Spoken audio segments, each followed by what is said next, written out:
Hey everybody, this is Christine Bertram and I am coming to you live from the Hive here in Fond du Lac, Wisconsin. It's a Tuesday. It's the first Tuesday of, well, it's actually the second Tuesday of the month. I had to look at that. Today's the 8th. We're going to be doing the beautiful gallery order-based card class. So once a quarter, Diane and I design some cards. And we call it the quarterly order-based class because we try to finish our quarter as strong as we possibly can from a sales perspective. And by doing one extra class in the quarter that we do as an order-based class, it helps us with our goals. And we do a team perk. So this is actually also, if you're on the Be Happy Stampers, the team that I oversee, you have the option of either ordering or buying the class as a fee-based class. So it kind of is an order fee-based class for the team or order-based for customers. So we greatly appreciate your support of our small businesses. We definitely love to design cards and present them to you in kitted form. So this is just one of those cards. That was one of these classes. So I have my book in front of me. I'm going to do roll call right off the bat for this. We do have lots of availability for this class.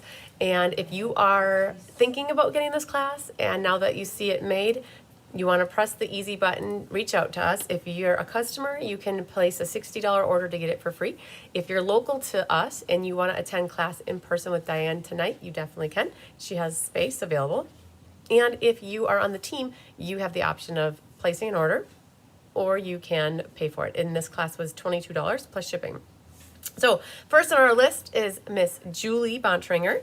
And then we have Sandy Coy Emery, Trisha Fagley, Kathy Dolly Nagari, Sherry Martin, Kelly Gibson, Sherry Stewart, Feline Mays, Karen Woods, Karen Wetstein, Joanne Naples, Sherry Everett, Jeannie Parker, Sheila Roberts, Angelique McClendon, Laura Sullivan, Mary Carls, Mary Lemke, Donna Grushke, Leslie McMinn, Doris Munson, Susan Bellamy, Kimberly Snow, Linda Scott, and Kathy Beck.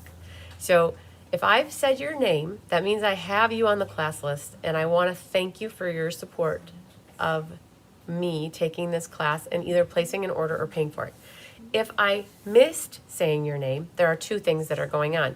Either you think you registered for it and maybe you didn't and we still can get your name on the list, or the other option or thing that could have happened is I have been out of my emails probably since last week, Wednesday. I worked at them a lot between Tuesday and Wednesday, and I left for Pennsylvania on Thursday. So I really have been out of my emails since then. And I might not have written you down in my book yet, and you could have placed the order or registered, and I don't have you on the list. But that's okay. Our shipping day isn't, we're doing a split shipping. We're going to ship what we can on Thursday, and we're going to ship more on Tuesday. So we still have some time to get you on the list. And if I did miss your name, you can definitely reach out to me and say, hey, don't forget I want to take this class. I sent you an email. That's fine. I will probably see it when I get working in my emails. I got back on Sunday, and then we kitted up from 9 o'clock until 5 o'clock yesterday, and I've been working with Annette today, and I had a dentist appointment today, so it's been a little bit of a rigmarole again. So I haven't really been in the emails, and so I apologize if I haven't gotten to your registration yet. So, but no fear, we have plenty of this class here. Ha ha ha. I'm a poet, and I don't even know it, is what my grandpa would say. All right, so hello to a bunch of you that are here with us already. Hi, Jamie Kirkpatrick, long time no talk. I have Sherry Ott. Hello, Sherry Martin. And there's Pat She Bischoff. Hello, Susan Bellamy. Hi, Barbara Gobby. Another hot day, 94 with a feel of 105. I'm glad I'm not outside by you today. Hello, Carolyn Ketchmark. Hi, Donna Grushke. Hi, Randy. Hi, Suzanne. Hi, Margaret. There's Jean Terwilliger. You have about 30 minutes. Okay, well, we'll get rocking and rolling here really soon. Hi, Karen Wetstein. Hi, Gwen Goda. Hi, Linda. Hi, Sana. Hello, Connie Moore. There's Nancy Sue Valencia. Hi, Mary Carls and Luis. And there's Ramona. Yay. My video is never in closed captioned. Well, hello, Penny Powell. That's a good thing. Jolene. Jolene is watching you guys. And hi, Sharon. And Jolene, two things for you. One, I want everybody to know that Jolene is watching me right now, and she is going to be creating the tutorial as we go. So it was not emailed to everybody this morning because it's not done, and just be on the lookout for it soon. So We did, however, get the IPS from June PDF out to everybody that needed it. So that one's out. Yay, cross one thing off the list. Palooza has not been mailed out yet. I need to connect with Jolene before we finalize that. And our plan is to connect after this live to button that one up. So I can anticipate that one getting emailed out yet this afternoon to people. Now, this tutorial, again, Jolene's writing it as we go, and it will be available soon, right? I know that a couple people bought just the tutorial for this class, and as soon as we have it, it'll be available and it'll be in the Inspiration Hive. Now, the other thing that I mentioned Jolene here, because Jolene is an admin on my YouTube channel. Can you guys see the little wrench next to her name? Jolene, Luis was saying that there's no closed captioning. So I'm not certain if that's a setting that you can go into the video in YouTube on the back end creator side, if there's a flip of the switch. Now, I do know that closed captioning becomes available after the live. So I don't know if it's something that can be done while I'm live or if you watch the replay and then you get closed captioning. Now, I'm pretty certain I've checked into it and I don't know how to put it on the front end while we're live. But it is on the back end. I think if I'm not mistaken, it's always on the back end. And Jolene, I don't know if you have 20 seconds to just go test, like create or mystery card night from last night. I'm pretty sure closed captionings are on there after the live ends. So she is multitasking Tuesday. Exactly. Hello, Mimi Hohenstein. Hi, Kari Dwyer. Hello, Sharon Berkner. So, okay. So I got Jolene multitasking. Women do great at multitasking, you guys. Jolene is the queen of multitasking. So, all right. So we've gone through roll call. I do want to say that I do have, yay, Kelly helped me pull all the names for the drawings we're going to do later for the creative challenges, the class challenges, top fans, share, create, inspire, mystery card, and June VIP. So we're going to do that drawing at the end. I also have from August monthly class of last year, I have 3 cards that we're going to announce who the winners are. So help me remember to do that because you guys, I can have stuff sitting right next to me and I get so focused at the end that all of a sudden it's still sitting here. All right, so I have that all here in a little pile sitting right up in front of me. Okay, Annette is going to come and grab my book. And she and Diane are here helping marry up card stuff. She's going to write out some slips for me. All right. I'm going to give you my book, Annette, here. So I've got everything flagged for you, sweet IPS and monthly class. Okay. So, you guys, we did a phenomenal job. We're rocking and rolling with the kitting for the month of July. We had everything kitted as of 5 o'clock last night except for 1 card from the Sweet class and the Technique Club class with Rose, which we're just on the final countdown of the Technique Club class, and then we can say everything's kitted pretty much for the month of July, and we can start marrying up stuff. So we're a little bit ahead of the game of what I thought we were going to be, which is amazing. All you need to do is hover over the screen and you see the closed captioning in a box. Oh, let's just try this, you guys. I always like to learn things. So Pat's saying all you need to do is hover over the screen until you see the CC in a box and tap on it, bottom of the screen. So let's go like this. Let's exit out here. Tap, oh, right there. Okay, subtitles CC turned on in English. All right, let's talk. Okay, well, it's not coming up though. So, okay, I don't see them. So I don't know, Pat, can you confirm if you are currently seeing closed captioning? Because I don't see it. See, now it's turned off. Now it's turned on. I didn't realize that this was even up there. So you guys, we all learn new things every day. Karen Wetstein says hi, Annette and Diane. Hi. There you, they say hi. Okay, so I'm not seeing the closed captioning. Guys, I honestly don't know. But I'm going to give myself a thumbs up as long as I'm right here, right? So, all right. Perfect. Okay, so we're going to get rocking and rolling. Mimi says, CC is not available during the live. At least I could not do it and not. Okay, so that is what, okay, that is exactly what I remember. So, Luis, I am so sorry. Apparently, that is what I remember, that closed captioning is not available during the live. I don't know why. Who knows? I can't change it then if that's how it is. All right, you guys, last night, just to recap too, we did mystery card night. So if you guys want to watch the mystery card night, I made this Beautimus card. It was lots of fun and an easy, nice layout. Thanks to Jolene for that one. And what we're going to do today is called, it is available in replays. Yes. Okay. So I think we answered the question. You're using a laptop and it shows on the bottom and works. Okay. So on a phone, it's not working. Hi, Elaine Rebeck. So very interesting. So Pat's saying that she's using her laptop and it's on the bottom and it works. So it must have something to do with, I'm really curious. It's saying, so Pat said it works on a laptop. That's interesting. It may not occur in lives due to the quality of the stream. Okay, well, just know, Luis, it's always available on the replay. All right, so what we're working on today, we are using some retired designer series paper from Sale-a-bration. It is called Bloom Impressions. Diane and I saved a few packs just for this class specifically. So you can't buy this anymore from Stampin' Up, or I guess you could never even buy it. It was a free with a $60 purchase, and it was this really pretty florally paper. I just sent you a text about getting this class. Perfect, Connie Moore. I appreciate that. We'll make sure we get you on the list. This was a cool fun fold. I have it right here actually. There was a card that we used for inspiration. I think I have it right here.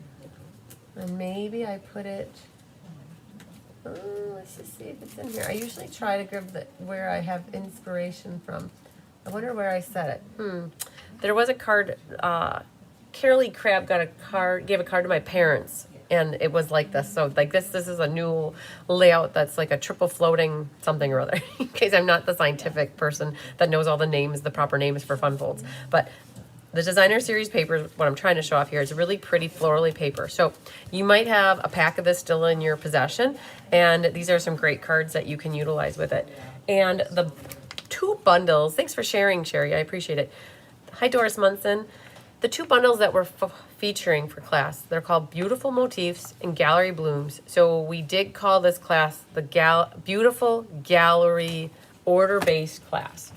And if you go into your Beekeeper's Guide or the Stampin' Up! Catalog, the suite is out there. In here on the Beekeeper's Guide, you can find the suite on our page 15.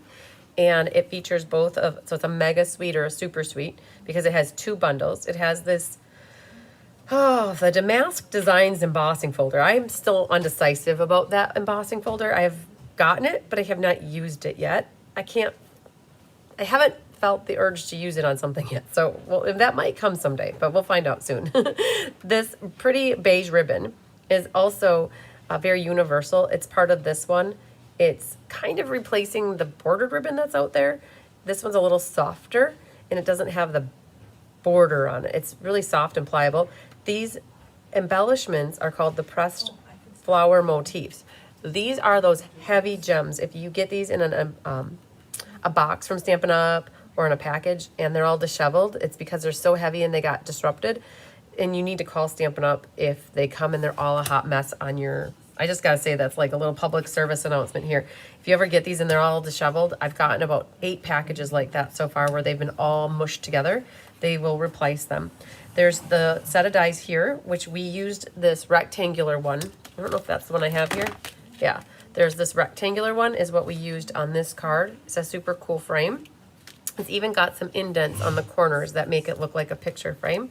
And then in this pack, I don't think we really used anything else from here. There's some pretty leaves that you could add as foliage. It's the other one that we used to get some of the foliage, like that leaf. We've used that a lot. We used this die cut here on that card. And then that spriggy, blossomy one, we used that on 2 of the cards. So definitely tried to feature as much from the suite as we could. Oh, I shouldn't say that. We didn't even feature half of it. We used the 2 bundles. I think that's it. We are doing a beautiful gallery ink paper scissors next month in August. And for that one is where we really try to feature stuff from the suite, where you'll use the ribbon, the gems, and the designer series paper. So we haven't designed those cards yet, you guys. We have nothing designed for August at the moment. I will say we're only on July 8th. So the designing for August will start happening here in the next week or 2. All right, so that's a little bit about what we're using. Hi, Perry Overby. With this class, you're gonna get a cellophane package like this, which includes a 6x6 piece of each of the sheets. So there's 6x6 sheets. You'll get your 4 card kits, and then there will be a golden ticket. And I will say that my golden tickets haven't been printed yet. I just sent them to the printer this morning, to be honest with you, and I'm hopeful she'll print them today.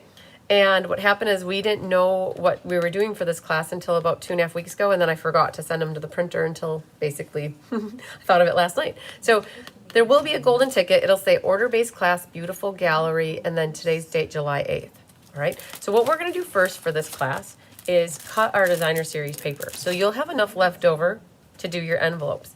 I would like to also add, we made sure that there's a piece of white cardstock behind here, from the backs, that we put behind this to help with stability and sturdiness.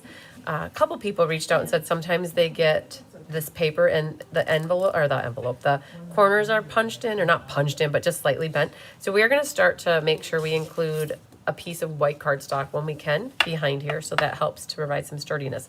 Do with it what you want. Some people save these and they put them as backers inside their envelopes so that the gems don't pop through the envelopes. All right, so that's what a little note on that. So you've got these 6 sheets, and we're going to go through and cut our designer series paper first, and then we'll start working on assembly for the cards. So let's start with an easier one. I feel like we need to get a little warmed up today. It's Tuesday. We haven't had a live class for a little while. want to think about what's going on. I love this one, how we did this. So the funny thing on this card is Diane and I did a class back probably 2 years ago for Stampin' for a Christmas one. We made a card, and then Jenna Helms cased it, and I'll show you what she did. Actually, it was really pretty. She did it for an upcoming class she had. So she sent me a picture of it because she asked if I could send her the tutorial. I'm like, yeah, here it is, because she's on the team. I just sent it to her. And then she sent me a picture of what she created right here, right? So she cased, okay, here. Actually, let's even back it up. So this is the card that Diane and I originally created. Super cool. And then she cased the card and did this one. And so then we cased her card to do this one. So that's how it works, you guys. You keep casing off of cards, right? So what we have on here is some designer paper on the side. We have some designer paper here. We have here and here. And then we have an envelope flap, right? So there's a lot of designer paper that we need to get coordinated with this one. Okay, so this piece right here is what we need for purple, which is here, there, and out here. And then we have this piece right here and here, which is this guy right here. So let's focus on getting that cut first, and then we'll move on to the next ones. All right, so grab your trimmer. Hello, Joy Moody. Grab your trimmer. And let's start here. I'm gonna have to, at this moment, you guys, I don't have them memorized like I normally do. So I don't wanna make a mistake. So this is, the mixed flowers is 4 3/4 by 3. So we did do, let's bring this in. So this inside piece here is 3 inches and 4 3/4. That is exactly right. So I'm gonna cut it at 3 inches first, which leaves a bit for your envelope flap. And then we need by 4 3/4. All right, so this is a scrap, right? So this is the piece that goes back here, and we're gonna save this for our envelope flap. Okay, so that's first. Then we need a piece here, here, and here. And how those work is we have, I gotta look, you guys, I'll be honest. 5 1/8 by 2 3/8. So this one right here is, I gotta measure. I didn't study these like Diane did. Nor did I. Diane didn't. Okay, 5 1/4. This is 5 1/4 too. So I'm gonna cut the 5 1/4. Okay, so here's what I'm gonna do. I'm gonna cut off this piece and this piece first. Okay, so I know it needs to be 5 1/4, but I don't want to cut it this way first. So I need a 1 1/2 and a 1. So that gives me 2 1/2. Right, so we're going to cut 2 1/2 first. Right, and then I'm going to cut it at 5 1/4. And I need a 1 inch and a 1 1/2. All right, so the 1 is what goes out here, and the 1 1/2 is what goes here. Okay, so far so good. Right, those are those two. And then the last piece is this one. Now that's the one that's 5 1/8 by 2 3/8. So I will cut the 5 1/8 first, and then it's by 2 3/8. So let's just look at this. What's left here? I mean, you wouldn't have to really cut any of it if you just want to leave it.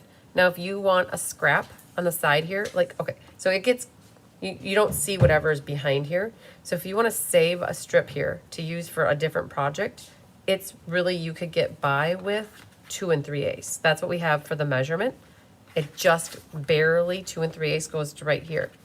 So you could do 2 1/2 just to be safe. And then what happens is this could be used for another project later in life. So we have a little bit of scraps here, and then you need this guy for right there. So you've got that, this, envelope, and that. Okay, it's a lot of designer paper to cut for one card, but you guys, when you see the card in person, you're gonna be like, wow. Originally we had no designer paper in here, and it looked boring and blah. So we decided, oh, we've got some paper, let's dress it up. And I will say on my sample here, we did not double matte this, but in your card packet, you'll have a fresh freesia and then a white, because we remembered after the fact that I always promised Diane that for all the order-based classes, we'll double matte. So, Yes, ma'am. yes, ma'am. Hi, Feline Mays. Hi, Nancy Sue. Before you end the video, can you talk about the two-tone? Oh my goodness, I want to talk about it right now. I just forgot. Okay, so side quest for 2 minutes, okay? Because Nancy Sue just reminded me of something that is hottest off the press that you could ever imagine. Jamie Kirkpatrick mentioned about a month ago to me that I should do a two-tone cardstock paper share. I was in the thick of a lot of stuff, right? With the Paper Palooza and the Stampin' Up! The Sun. I put it on the back burner. So a day ago, Stampin' Up! Just announced that the two-tone cardstock is going on sale for 20% off. Okay, great. That's awesome, right? So she and I were both on the same wavelength, and we spoke this morning about, okay, it's time, let's make this happen. And we bounced ideas off of each other, and we came up with a plan. And that plan is in your inbox if you get emails from me. I also created an event for it with today's date, July 8th. Is today July 8th? Yes. Wait, does it go on sale today? No, tomorrow. It starts. Tomorrow. It starts to. So is the sale for? 9 to 11, I think. Oh. 9, 10, 11. It's. I don't remember if the sale ends on the 10th or the 11th. I might have put in my email you guys the 10th, but I thought I read that it was a 3-day sale. So regardless, the pricing that I'm offering in the paper share is effective while the sale is going on. And if anybody registers after the sale is done, it may be at the reduced pricing or it may not be. I guess you're taking your chances if you sign up for it after the sale ends. I'll have to send an updated email if I have that. I have it ending on the 10th, but if it ends the 11th, it'll end the 11th for me, for my sale pricing. So, well, what happens is the two-tone cardstock, there are 54 different colors, and there are 12 sheets in a pack. If you would buy all 54 packs, it would cost you over $600 plus tax. It's about, with shipping, it's $599.40, and then whatever your tax rate is, it's like $660 by the time you would have to buy all of them. And are you ever going to use 12 sheets of each one of those two-tone cardstocks? No, probably not.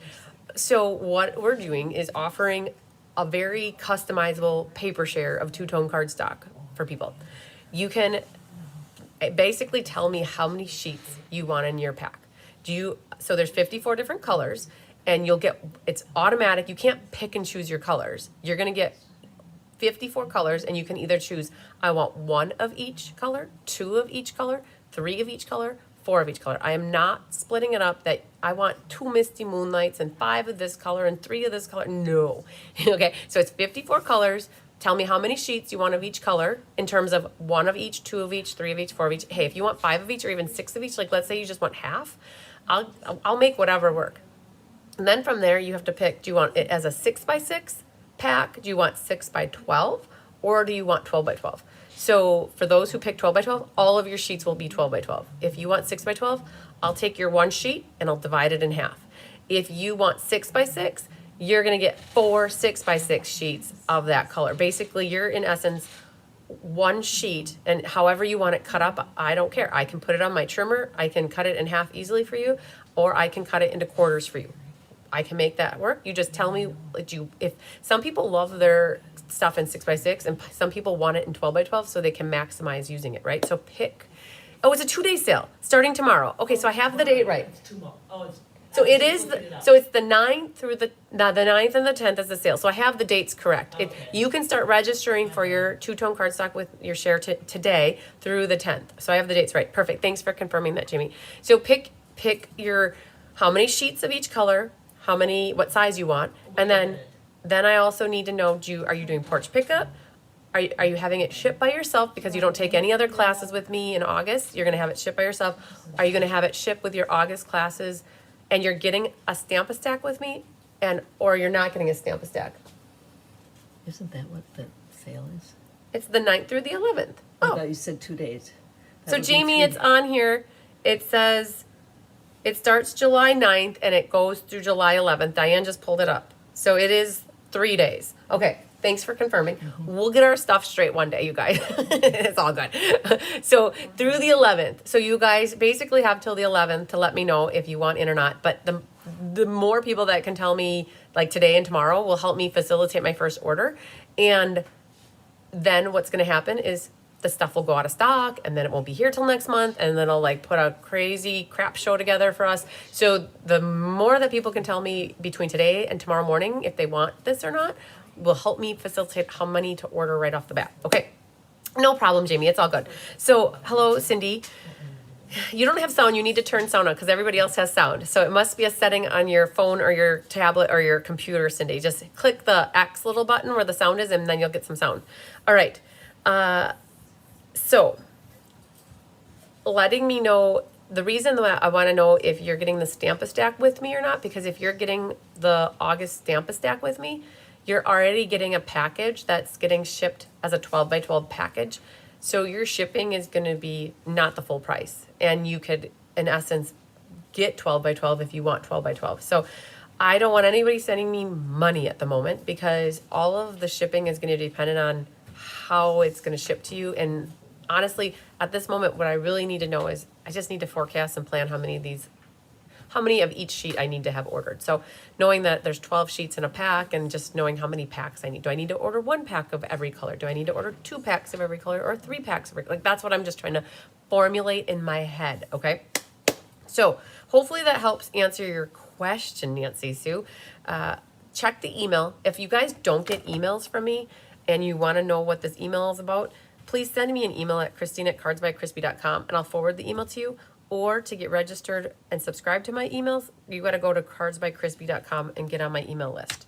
All right. So for those people who want to buy two-tone cardstock and you're like, I love garden green or I love petal pink or I love this color and you want to get the full pack, go for it. Buy it, get 20% off.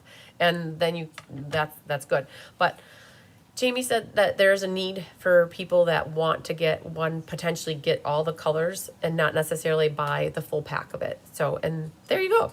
Sherry Everett made it. Hello, Jean Maxwell. Postage is going up in July also. Correct. For those of you who don't know it, postage is going up on July 14th.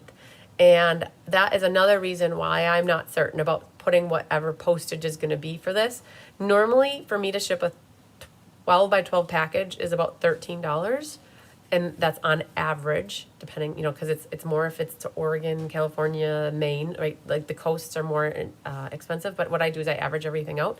And so that's why I put the shipping could be up to $15 because I know that prices are going up next week. So buy your stamps, you guys. Get those forever stamps and you shouldn't have to worry. Get enough so that'll last you for a couple of years. All right, so Barbara wants to get one of each in each of the colors. So here's what I need you guys to do. Honestly, this would help me the most. If you want to get registered and you didn't get the email, or if you did get the email and you want to get registered, if you go to my events calendar for July 8th, and actually is it July? Oh, I did it for July 9th. Okay, click on two-tone cardstock paper share.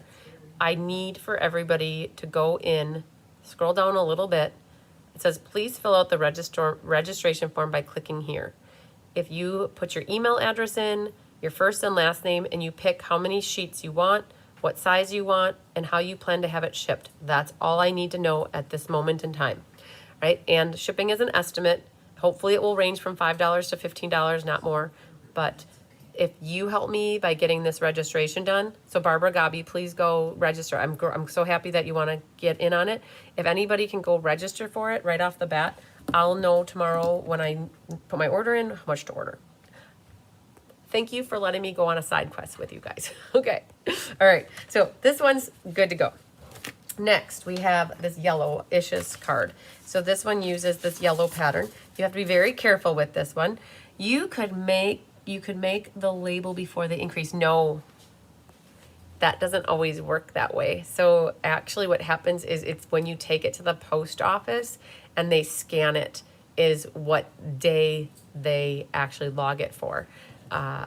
It's the day that you mail it. So yes, I could create the label today, but if I don't mail it till next week, Wednesday, and they scan it Wednesday, they will charge my account and charge me more. So I think that's why I'm trying to push to get as much shipped Thursday, Friday, Saturday as I can versus waiting till Tuesday.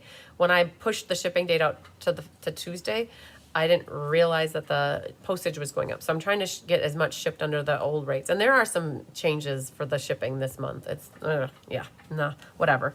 It is what it is. I'm showing that registration form Vegas opened today. It sure did, Donna Grushki. So if you're a silver elite and above and you want to get going to Las Vegas for backstage, definitely get registered.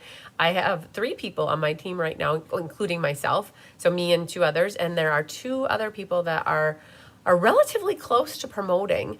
Actually 3, I would have to say, that are relatively close. And I think registration is through September though. So there's a little time for people to get promoting to Silver Elite if they are interested in going to Las Vegas with Backstage. Good idea. What is the August Stamp-a-Stack?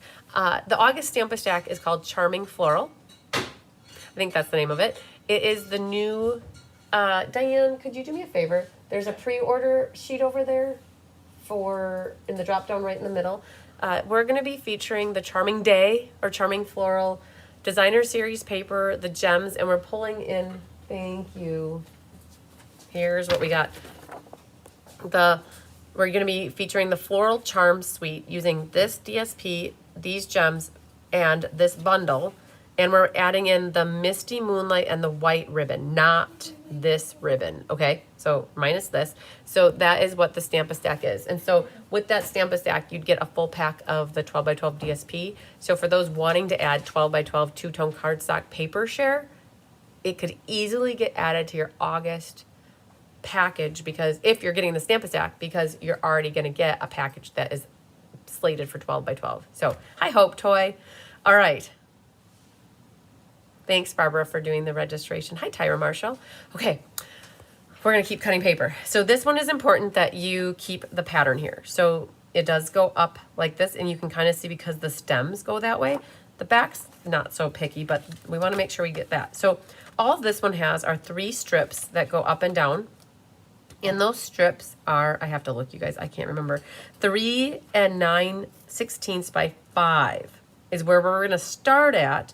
And then we cut it down into 3 sections. So we're going to do 3 9/16, and it's by 5. So we're going to do this first. 3, so 9/16 is 1 little mark past the 1/2 inch. And I'm actually just going to go down to 5 here.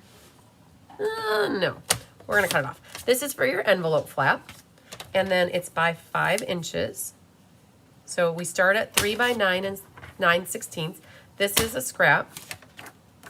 Then what happens here is we need to cut these down to, I think we have this wrong, Diane. It's actually, so Jolene, if you're watching, it should be, I don't have an erasable pen here. We've got, Jolene, this says 3 1/16. It needs to be 3 3/16. So, because 9 divided by 3 is 3. And so, yep. Oh. Diane's like, oh, yep. So, yep. So we started at 3 9/16 by 5, and now what we're gonna do is cut this down to 1 3/16. 3 times. So 1 3/16, 1 3/16, and then we should be left with 1 3/16, right? Because 3 times 3 is 9. 1 3/16, 3 times is 3 9/16. All right, so these are the strips. Now you want to keep these in order, right? So you have a left on the top, the middle, and the right is the bottom. This could potentially get used on the inside if you want. You could put that down there, but we'll stamp a little focal image there, and we're going to save this for our envelope. All right, so this one's not so crazy. Put that on the scrap pile. This can go with this card. All right, next. I'm saving the hardest one for last. This one has a piece of designer paper on the outside here, and we added one on the inside to zhuzh it up a little bit. Plus we have a little bit on the outside for our envelope. All right, this guy, again, I don't have it memorized. We have to also make certain that our foliage is going the correct way. So our DSP is awesome in this case. It's a 4x4 square and a 4x4 square. Who doesn't love a 4x4 square? All right, so we're gonna cut off 4 inches this way. And that, oh, I did that wrong. I want to tell you guys to not do it that way. You should cut it 4 inches this way first, because our 4x4 doesn't matter the direction, but if you see here, my envelope flap has the foliage going up and down. If you would have cut it 4x4 this way first, you would have your bottom strip being correct for your envelope. All right, so 4x4 doesn't matter, right? But now, because I cut it the other direction first, now this is gonna have my plants going this way, which is fine. It's all right. I'm gonna still go with it. It's no problem. Or I can always use the other one. So we're gonna have this as a scrap. Now this one I'm gonna cut the way that I would want it. So again, I'm gonna turn it horizontal so my plants are they're growing sideways. And you cut it at 4 inches. This is how I would have done the other one. Now this makes it so my envelope flap is straight. And then you're gonna cut another 4 inches off scrap here. And then this is for our inside piece. Now I have to make a decision. What do I want on my envelope? I think for purposes of keeping things the way that they should be, I'm gonna use this as my envelope flap. I think, like, here's where you have to make a decision, because I'll be honest, when somebody opens it up, they have that and it matches, but whatever, it doesn't matter. So you guys, it's your card. You can do it however you want. I'll do it like this, and that's it for this one. Okay, so that wasn't so crazy. The last one though, this guy right here. So on this one, there's 3 pieces of designer paper on the card and then the envelope flap. We have a strip here and a strip here, and we have a section in the back here, right? And then we have an envelope flap, right? So let's just pull this out really quick and let's look at it. These little side strips are just a 1/2 inch by 5 1/4. The inside is 3 inches, right? And that leaves us with 2 inches for our envelope flap. So what we're gonna do first is we're gonna cut off 4 inches. Now there is no pattern to this really. And for those who like this side better, you could also choose that side. But what I'm gonna do first is I'm gonna cut off 4 inches. Okay, because we need 3 in the middle, and a 1/2 and a 1/2 equals 4. And then that leaves us 2 inches for our envelope flap. All right, so I'm gonna cut right there. So this is for my envelope flap. All right, now I'm gonna flip this, and I'm going to cut this at 5 1/4 because that's the height I need. So 5 1/4. This piece could potentially get used on the inside, or you can leave it in your scrap yard. Then we need to go back here and we're gonna cut a 1/2 inch, right? And then I'm gonna cut 3 inches, and that leaves me with a 1/2 inch. So I kept the consecutive pattern, 1/2, 3, 1/2, right? So I'm gonna put this on the top, this on the bottom. Will you be using the two-tone cardstock in classes? Yes, we are. And I can show you the class right now that we're actually using.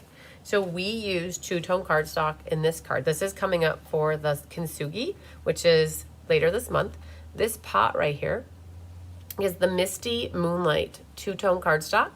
And what we did is we cut out a vase and then we embossed it with the joined together embossing folder. And we took, actually, Jay did not have, what's it called? That you used to, a sand block. She didn't have a sand block, right? She actually, from her kitchen, she had like an aluminum type cleaning pad for cleaning your dishes. Sure. A Brillo pad type thing. We used a clean one, and we used a Brillo pad, and that was just enough to, you can see where the white is. So this two-tone has a white core inside. So when you sand over the top, it lets the white shine through. So we just used it actually in this card right here. All right, good question. Yeah, we're gonna definitely, I had not bought all the two-tone cardstock. So I plan to get like 2 sheets of myself for each of mine, 2 sheets of each color for myself to put into my supply so that when we do design, we can pull in the two-tone cardstock into our designs going forward. Up until now, I really hadn't used two-tone cardstock because I don't own anything except for we used it for the Stampin' Up! On the Sun. We used the Bubble Bath and the black for that scrapbooking layout card. So yeah, good question. All right. So I believe we have everything cut now for the designer series paper. This card in particular though, you also have a little cutting. You guys, this is all that you have left for your designer series paper that we gave you. You could make something pretty, and I'm still on the fence. I need you guys to tell me which one of these flaps I should use for my envelope. I'm on by the time we get there, I don't know which one I'm going to use. I'm so wanting this one because it matches the card from the outside. Anyways, let's get our card kits, which I have right here. I'm going to start with this card because, hi Carmen Sanders, I have a little bit more cutting for you guys to do. I kept it a little bit easier for my helpers. We provided you with the pink Melon Mambo and the Pretty in Pink as more full sheets versus having them cut it for you. So let's pull out that kit right here. I don't know what order it will be for you guys. The two-tone cardstock, is it the same weight as regular cardstock? It is not. It is a lighter weight. I don't know what, oh wait, I don't know if I can find this really fast. Let me think if I can find this. A demonstrator it was Janet Waitling, just posted all these cardstock weights. And I don't know if I have it really handy here. Let me just, I gotta take my glasses off and actually look at there was something that she posted with all the weights of all of this. And I was actually gonna share this with you guys. I don't know how long ago.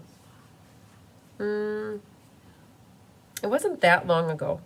She actually posted a Facebook post, and it was containing all of the weights of all of the different papers, and it was,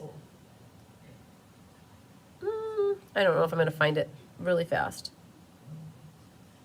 I'm not going to find it really fast. It must be a little bit further back. So the cardstock, I think, is on average about 80 pounds. Excuse me. And then the two-tone cardstock would be maybe like 40 to 60. I don't know. I'm guessing. But I believe cardstock is like 80. Hi, Yvette Lopez. I just caught you with the watch replay when you're done. Perfect. Okay. And DSP is then even less weight. All right. So here's what we got for your kit, guys. I have a special one here. Oh, you know what? I might have grabbed the wrong one, Annette. This one says in person. I don't know if there's one of these from this card. This one. Is there one that has my name on it? You guys, I get special ones. Hi, Suzanne. I'll need to come back to watch the replay. Sounds good. Is there one more with another Post-it note there? No. No. Okay, well then I'll just go with this one. Okay. So when you guys get this, you're going to have this piece, which you're going to have to cut.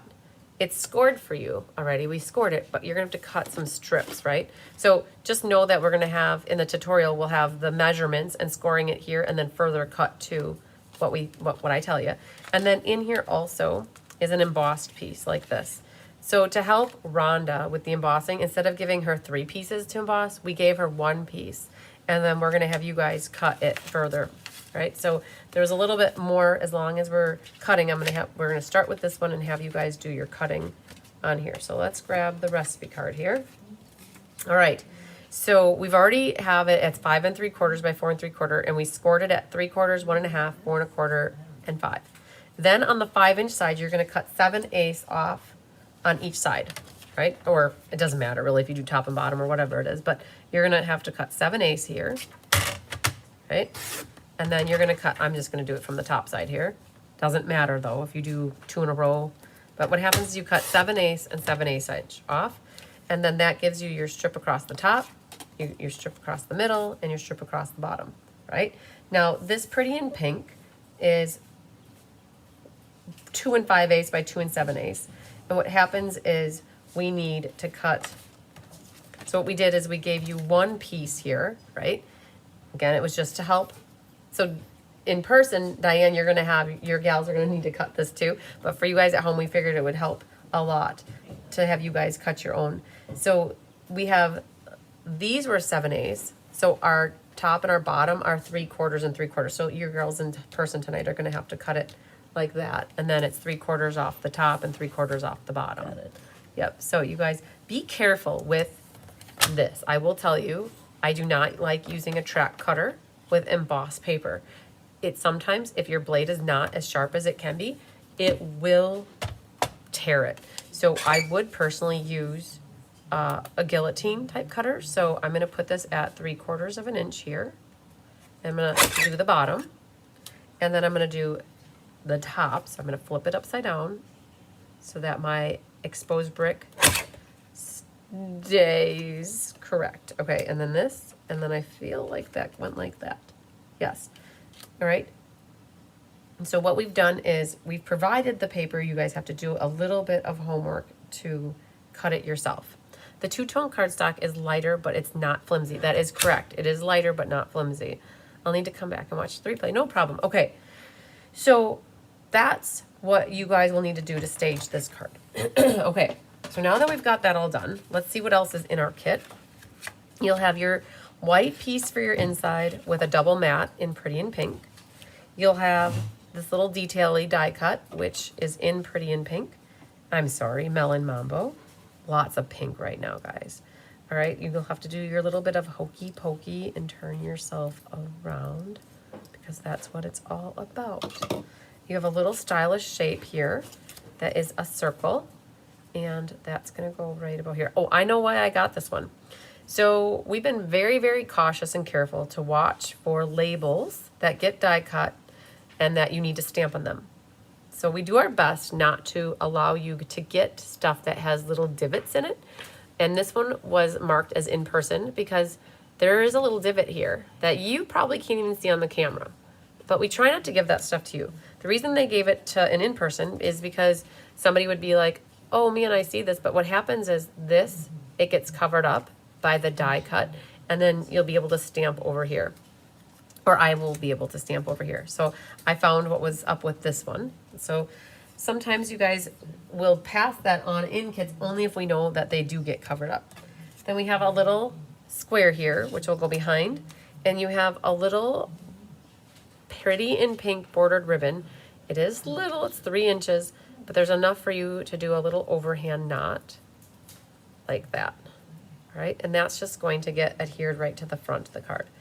You're gonna wanna burnish your card base.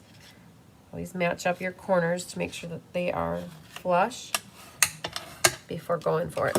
Now on this one, we used all the stamps from Beautiful Motifs, but you can see here Just a Note is a long, skinny sentiment. And it's not that way on here. All right, what did we do?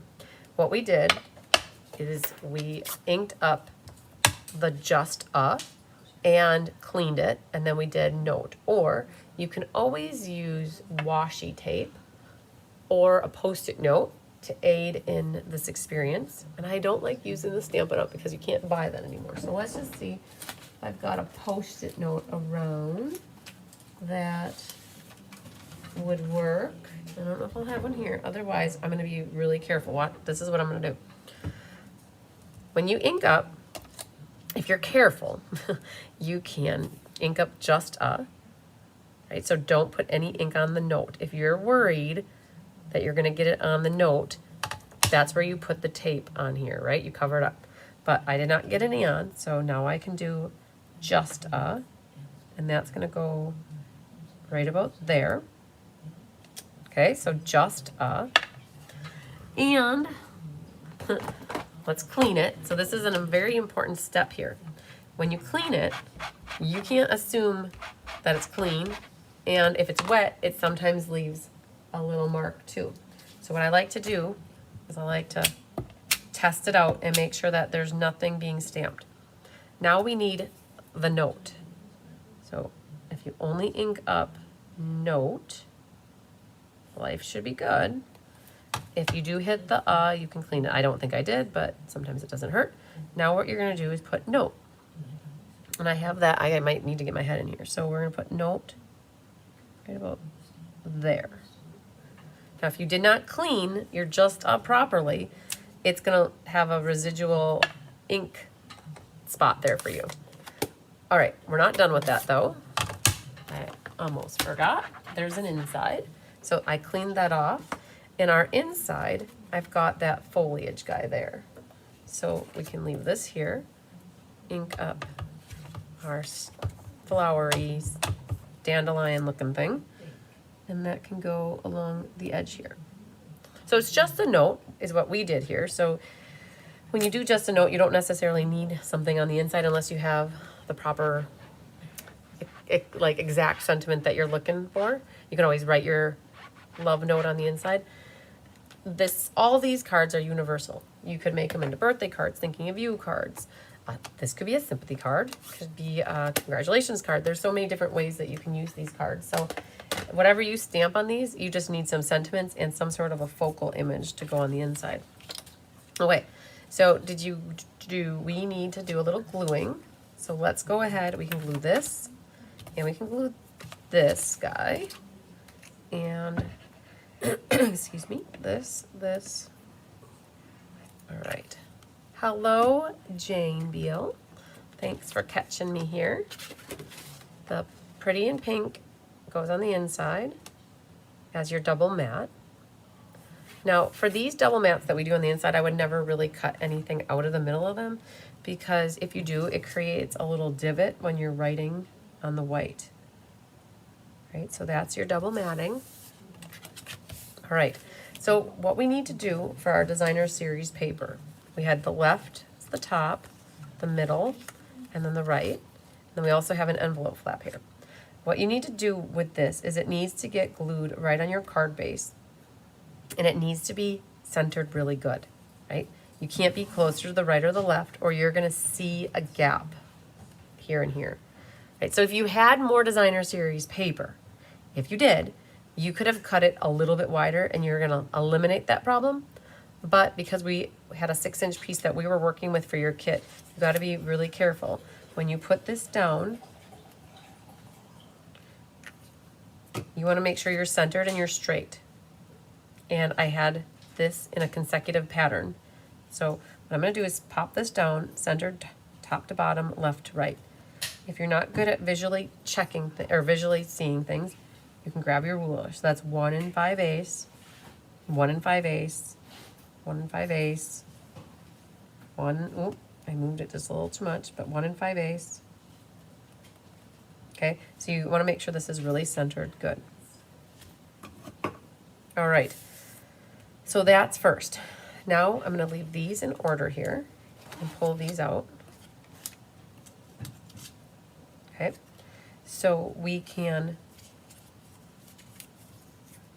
fold these. I'm just gonna use my fingers to burnish them really good. They go down and out like that. These all get glued down separately. Right, so this is eventually gonna get glued here and right there. Okay, so same thing with this guy.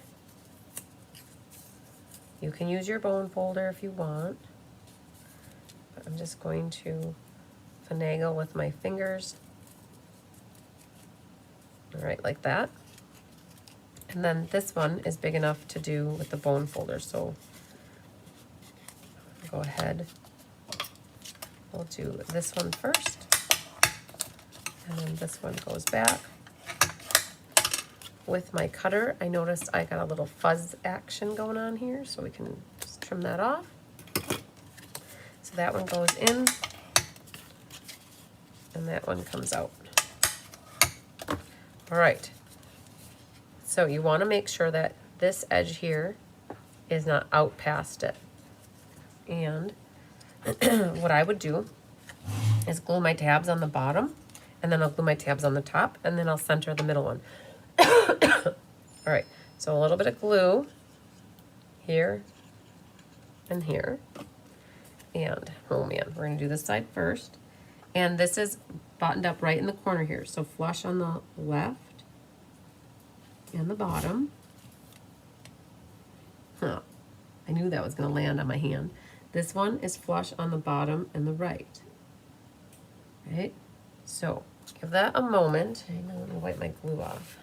What should happen now, this should be able to land flat, and this should be able to land flat. Right, so that's the first one.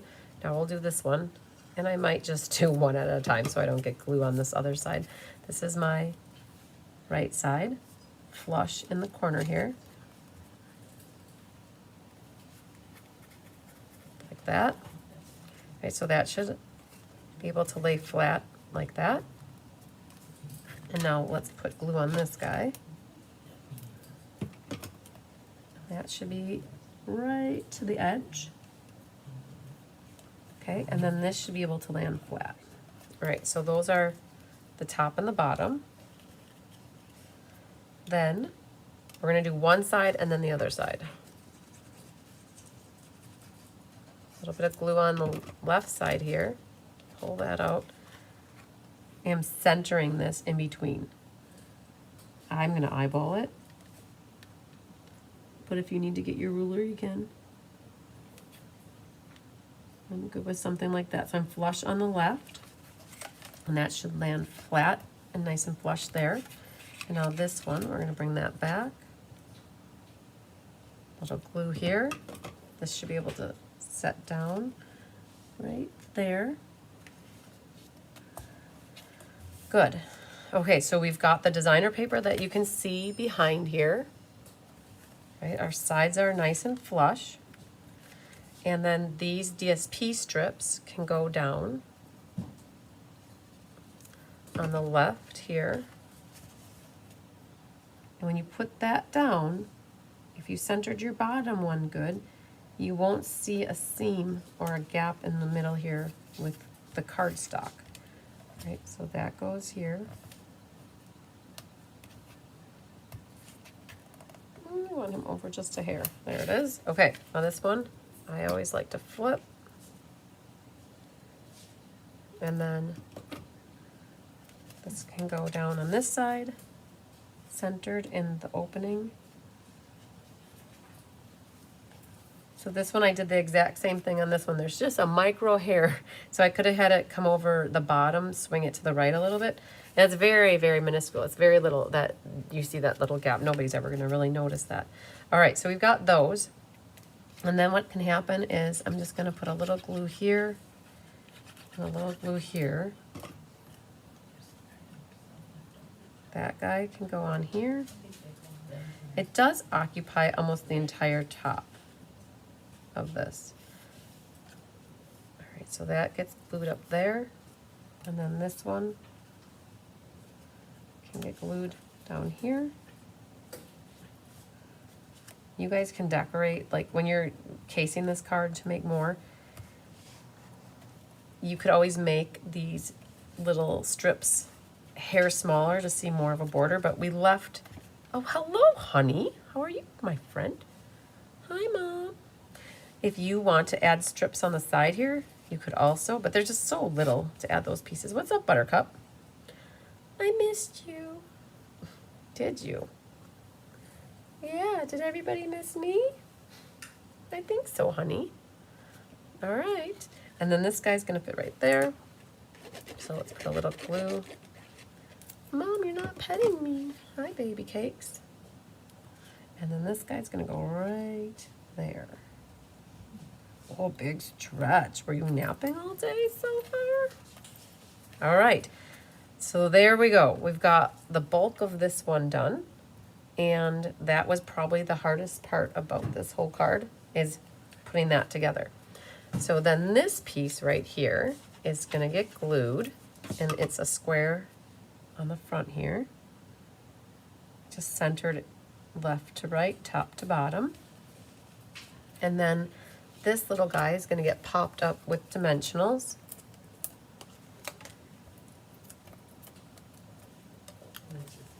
And that goes right in the center. Just seeing the corners peeking out. Trying to make sure my note, just a note, is straight. And then this one, now we did cut off, so depending on what part you got, we did, if you have this little bit down here, you could leave it or you could cut it off.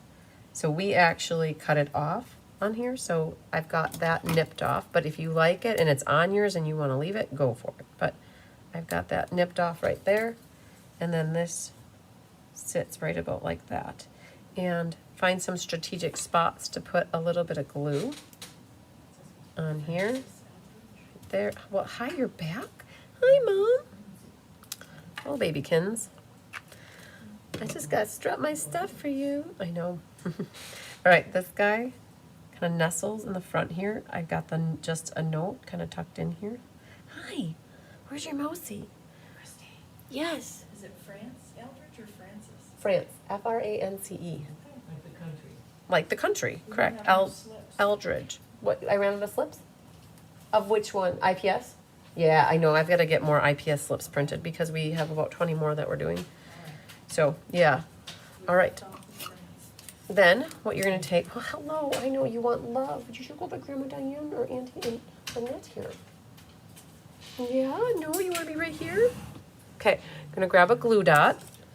And I actually think I'll use 2 of them right next to each other. And, hello, baby. Where did I put it? Did she just take that? You guys, did she just take it? I think she did. Well, I kind of temporarily lost the ribbon. And here's my envelope. Okay, so you gotta be careful when you have 2 inches here. You're gonna not have wanting glue right there. I think you picked it up, didn't you, honey? Where is it? Where is my ribbon? I know you have it. Is it stuck on you? Here it is. I found it. Haha. Honey. Okay, girlfriend. Mom, I missed you. You were gone for too long. And you were so busy yesterday. All right, we're gonna put a little bit of glue on our envelope here. I'm not gonna do it too close to the edge. All right, and then what can happen is I like to always grab my corner and pick up a little glue there, and then put it flush there. And with the liquid glue, you can adjust it to where it needs to go until it's kind of set in place. Oh, honey. Rubbing your gums all over. All right. So we found our ribbon. It was in our card. Honey did not steal it. It was tucked in here. But what you can do is grab your ribbon and you're going to secure that.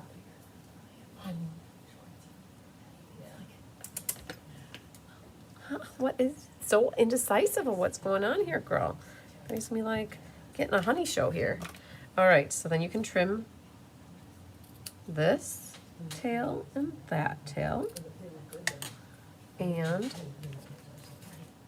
going to do just a hair more on this guy. Nice sharp ribbon scissors. I don't know if you guys are demonstrators and you saw your weekly updates today. You'll see that the manufacturer of our paper snips is no longer a thing, and they're out of stock, I just saw. So at the moment, we do not have any paper snips. So Stampin' Up! Is working on securing another supplier for their paper snips. So be on standby if you're needing some scissors and you want them to come from Stampin' Up! Hopefully they come up with some new cool ones. All right, so that's good. And then you want to make sure you grab your paper scissors for the designer series paper. What I do is I come in the front here, trim this off. Yes, you're getting rid of a little bit of the glue, but it's all right. There's still plenty of glue back there, or adhesive. All right, so there's that. Now you're probably wondering, oh my goodness, where are my gems for this class? She forgot my gems. Well, we didn't. We actually kitted them in one of the card kits, and I don't know which card kit they're in at the moment. So instead of going and looking for them now, I'll just let it be for a moment.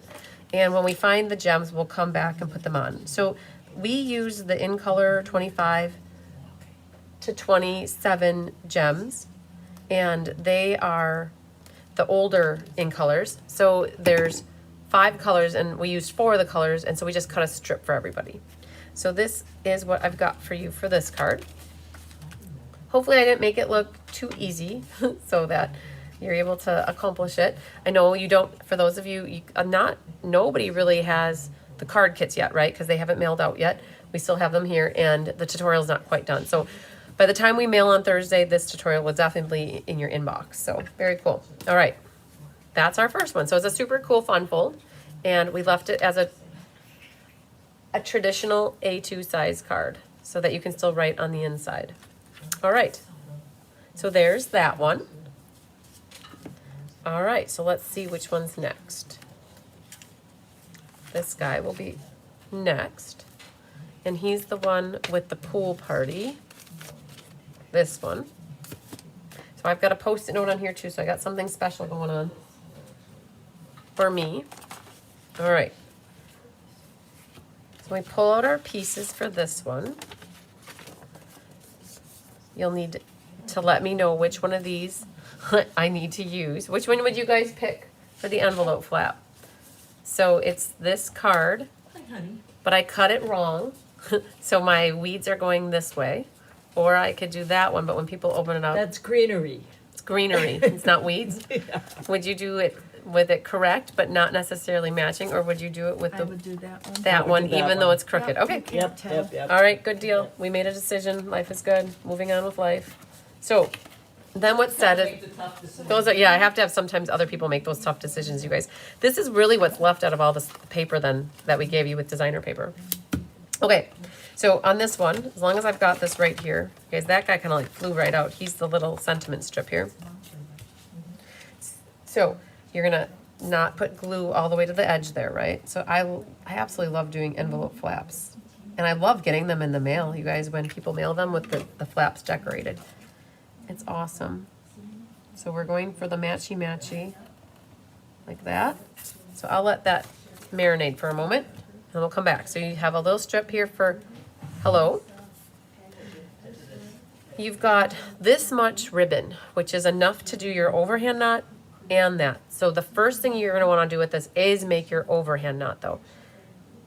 Find the little crease, and then that's the side that you wanna do the overhand knot. Bring it as close to the edge as you can, with keeping enough to trim the edge. So when you do that, it gave you a lot of ribbon to hold on to, kind of unlike the last card. But by doing that first, now you've got enough here to cut this off. So I'm going to cut the one tail like that, and a little bit more. Okay, perfect. There's that. And then this is enough to do with your tails underneath. So we'll set that off to the side. This is for your inside mat. Now this is the weird wonky die that is actually part of the other die set that I don't have down here. The die doesn't cut out the foliage. Original, Kari voted the same way. Good job, Kari. That's what the girls here decided too. And Mimi, you guys are all on board with it matching. So you guys just have to remember to cut yours correctly so you don't have sideways weeds. Okay. This doesn't cut out the actual foliage. What you have to do is cut a shape, a rectangle, and then you'll have these things that pop up, right? And we're gonna actually sponge them with a little pink ink so they stand out a little bit better. Otherwise they kind of get lost in the sauce. All right, so this is already die cut for you. Here's another little die cut for your sentiment label. You'll have this matting onto a pink. This mats onto a summer splash. So this is summer splash. So this is going to need to get burnished. Right, so the way that we have this then now is that will sit on here. you have a white piece for your inside, and then this mat. So you want to make sure it goes like this, because this will flip down, and then we'll attach that arm on here. So this also needs to get burnished. Okay, what can we do? So, excuse me. Let's get our petal pink, or our Mellow Memo ink out. And let's stamp our sentiment, which is hello. You called. Is it me you're looking for? Everything okay? Yeah, here's your monthly. Perfect. All right. So that's good. Perfect, perfect, perfect. What do we have on the inside? That dude. Okay. So that is the big flowery stamp. And what we're going to do is stamp that just along the bottom like this. And so it didn't look so stark. We took a Stella pen right off the bat, and while it's still a little bit wet, if you grab the ink and drag it, it bleeds the pink a little bit. So it colors your flower petals, which is really cool. If you wanted to add yellow to the center of the flower, you still could do that. And we're not going to really touch anything else. I think I'm just going to leave it monochromatic like this. But it's a cool way of adding just a delicate, small amount of ink. Right, just kind of fill in those petals. Right, very cool. So then what you can do is clean out your Stella pen. And then we're not done with the ink though, because this little guy here. So grab the scrap piece here. And what I'm going to do is tuck it underneath. And we want to gently sponge these edges like that. Now, if you're looking at this, I was like, oh man, it actually gets covered. So you could practice on that one first leaf and it gets covered up. These two little doohickeys get covered up too. But then when we get over to here, it's good to use this piece of scrap paper underneath. Otherwise, you're going to hit that background, which you don't necessarily want to do. Now, you might like the look of it all in white too. And you don't want to sponge your pink, but we thought all here collectively it added just a little bit, because at first we did this and we didn't have the pink behind here. So we're just adding a little bit of pink around each of these leaves. A Q-tip would also work, because you, or like a micro sponge dauber. When you have it a little bit bigger like this, you might get a little bit more ink on it than you want, but just be careful, because you can always add ink. You can't always take ink away. And you don't need a lot, just a wee little bit. Let's do these all.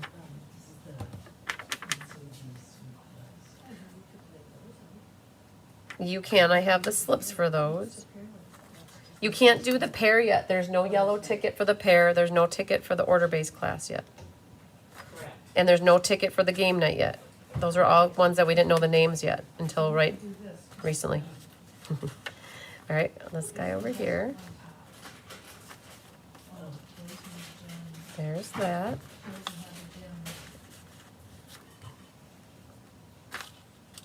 Yeah, the kintsugi, you gotta be careful because there's not all the gold gems. So you don't want to count how many don't have gems and leave that many back, and you could lay out all the rest. Okay. Right? So only lay out what is complete sets. Yep. And if we found somebody locally that had gold gems, we could get the rest of those up. Karen Wetstein probably has them, but Karen I don't think is coming here anytime soon. Oh, no, I don't think so, because I don't think so. Yeah, you guys were, so they ran out of the gold gems, those gold flower gems, the kintsugi gems. So we're short a pack. We just need a pack. All right, and they were supposed to be back in stock as of yesterday-ish, and then they pushed it out to next week now. That's how that goes. All right, let's see what we can do here. Now this, when you glue this down, you want to make sure you don't put glue in the area that's die cut where the leaves are. And this can get glued onto there. And then for this, Let's see. like this, a little glue on the sides. All right. One of them goes on the top. This is in Yeah, person. we got that. These are not in person. Oh, that's what that says. Okay, so that goes like this. I only knew that because I. And then this one, because our ribbon goes under the pink, we can put this on here already. Oh, I zoomed out, you guys. I forgot to zoom, or I zoomed in, I forgot to zoom back out. Okay, so this there. Now these guys are really cool because they'll pop up. If you kind of condition them to do that, you don't want to break them off, but they'll have this tendency of wanting to come up. So you might use your pokey tool. Same here, look at that. All right, so then we can grab some tear and tape. Can stage the back with 2 pieces and have 2 waiting in the wings. All right, so here. So you should have, from doing your overhand knot earlier, you should have this amount left. So I'd guess right about here for this. And then put this waiting in the wings. You mean the flower accents? I do and could get to your mom today if it helps. It definitely would, Karen. I can't deny that it would help. Wouldn't help. Mom is coming into town tomorrow too. So if you did get them today, Mom would bring them into town tomorrow. Yay, Karen does have them. She does. Yeah, she does. Yay. Yay! We would take them because then we would be able to not leave envelope flaps open, and then it would allow for us to like finish off that class. So that would be amazing. Can you make a trip out of it and go to dinner somewhere on the way over, or get some food, or do something fun on the way over? All right, so this is going to go on to our summer splash piece right like that. All right, so now we kind of got that done. I could have done the arm first, but I was in the process of that. So let's do our arm here. So we have a little glue here, and then I'll get this prepped because once we have our arm on, we can do that piece. So what happens here is you have the shorter end with your fold down, you have the shorter piece up, that folds back, and then this gets put centered basically left to right, but I have it going the wrong way now, or you know, the opposite way, so it's top to bottom. What you can do is if you really like things centered, 1 pack is all we need, Karen. 3/4 of an inch, 3/4 of an inch. Yeah, 1 pack is, we just need enough. How many cards are we short? 16 cards? 16. Yeah, 16 times 3. 16 and 16 is 32 is 48. I think, yeah. So we only need 48 gems and we'll have it finished. So that goes in the inside. And then what we can do is put glue on the back. So these. Back of this. If you guys, we don't have more design. I was going to say you could add designer paper there, but I don't think anything in our pile is big enough for it. So make sure your foliage, your weeds are going the right way. No, they're not weeds. Your stems. So that goes here. So that matches the melon really nicely. And there's a little bit of that color there. And then this one will go out here.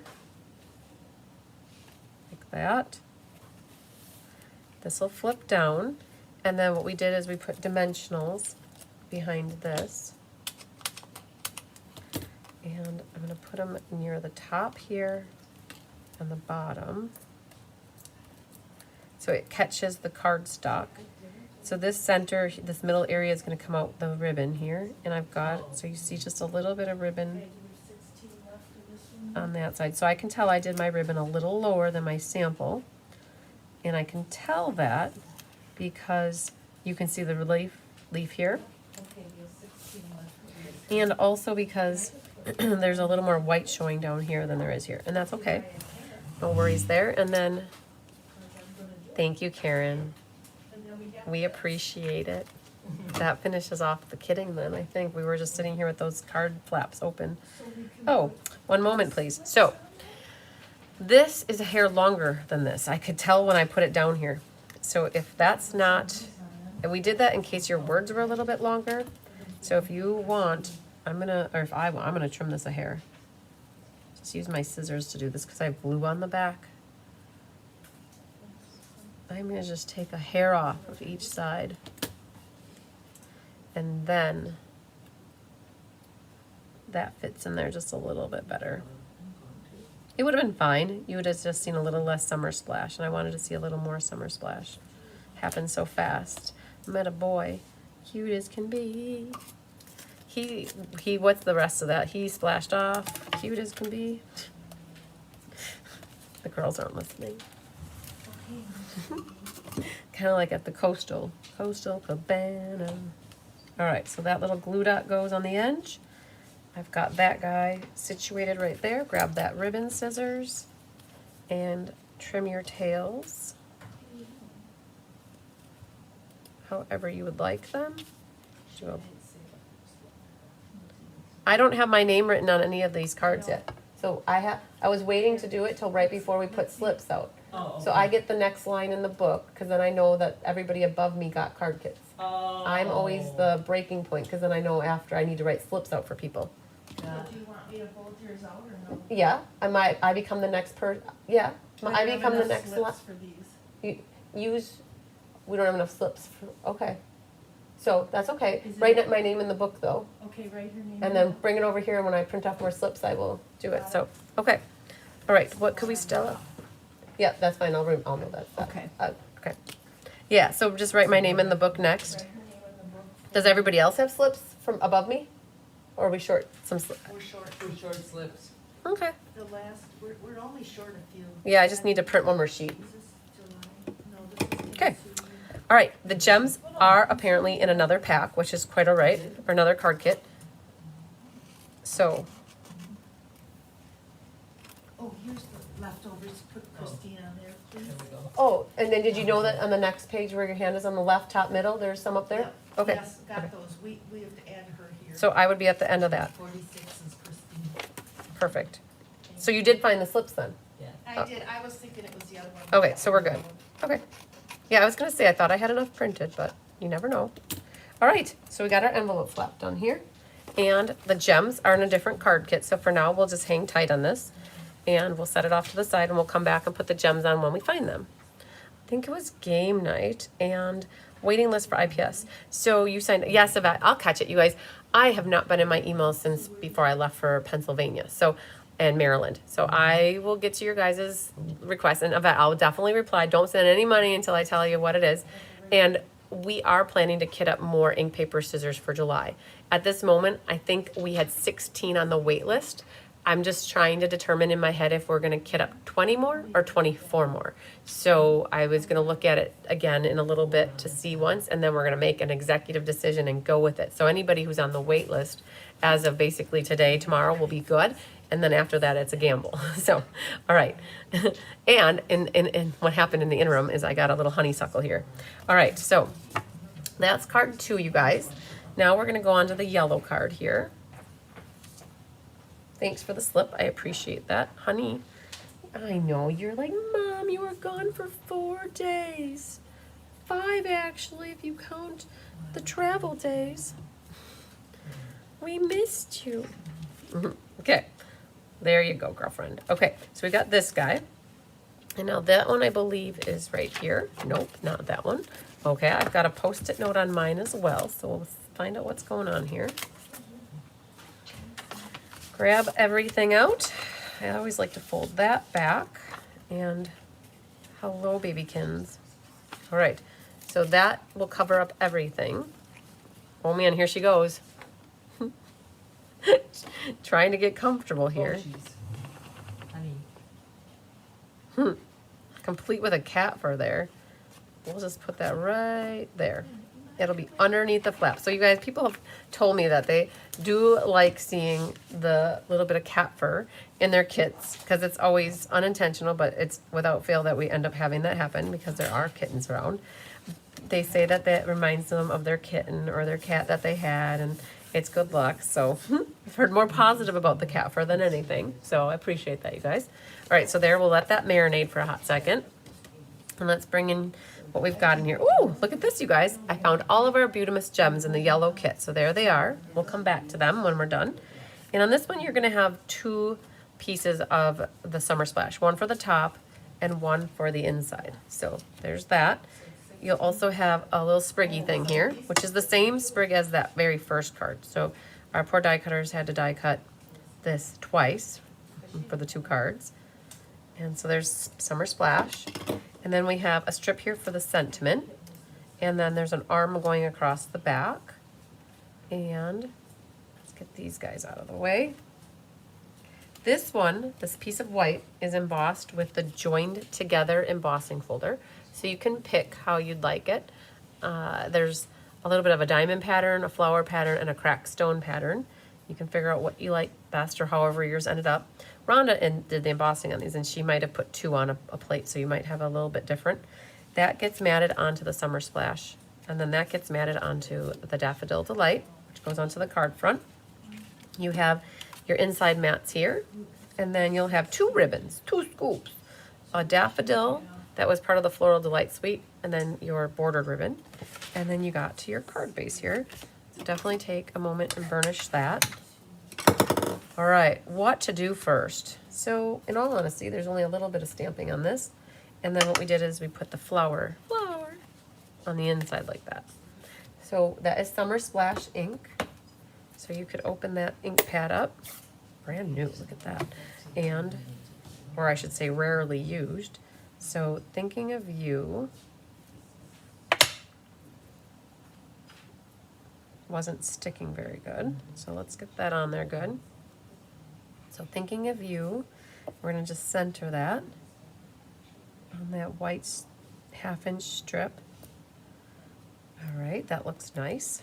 So thanks to Karen Wetstein, she helped cut all your little strips and all these little pieces for you guys. It's always a team effort around here. All right, so this one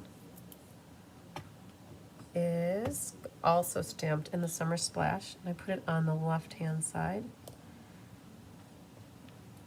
Perfect.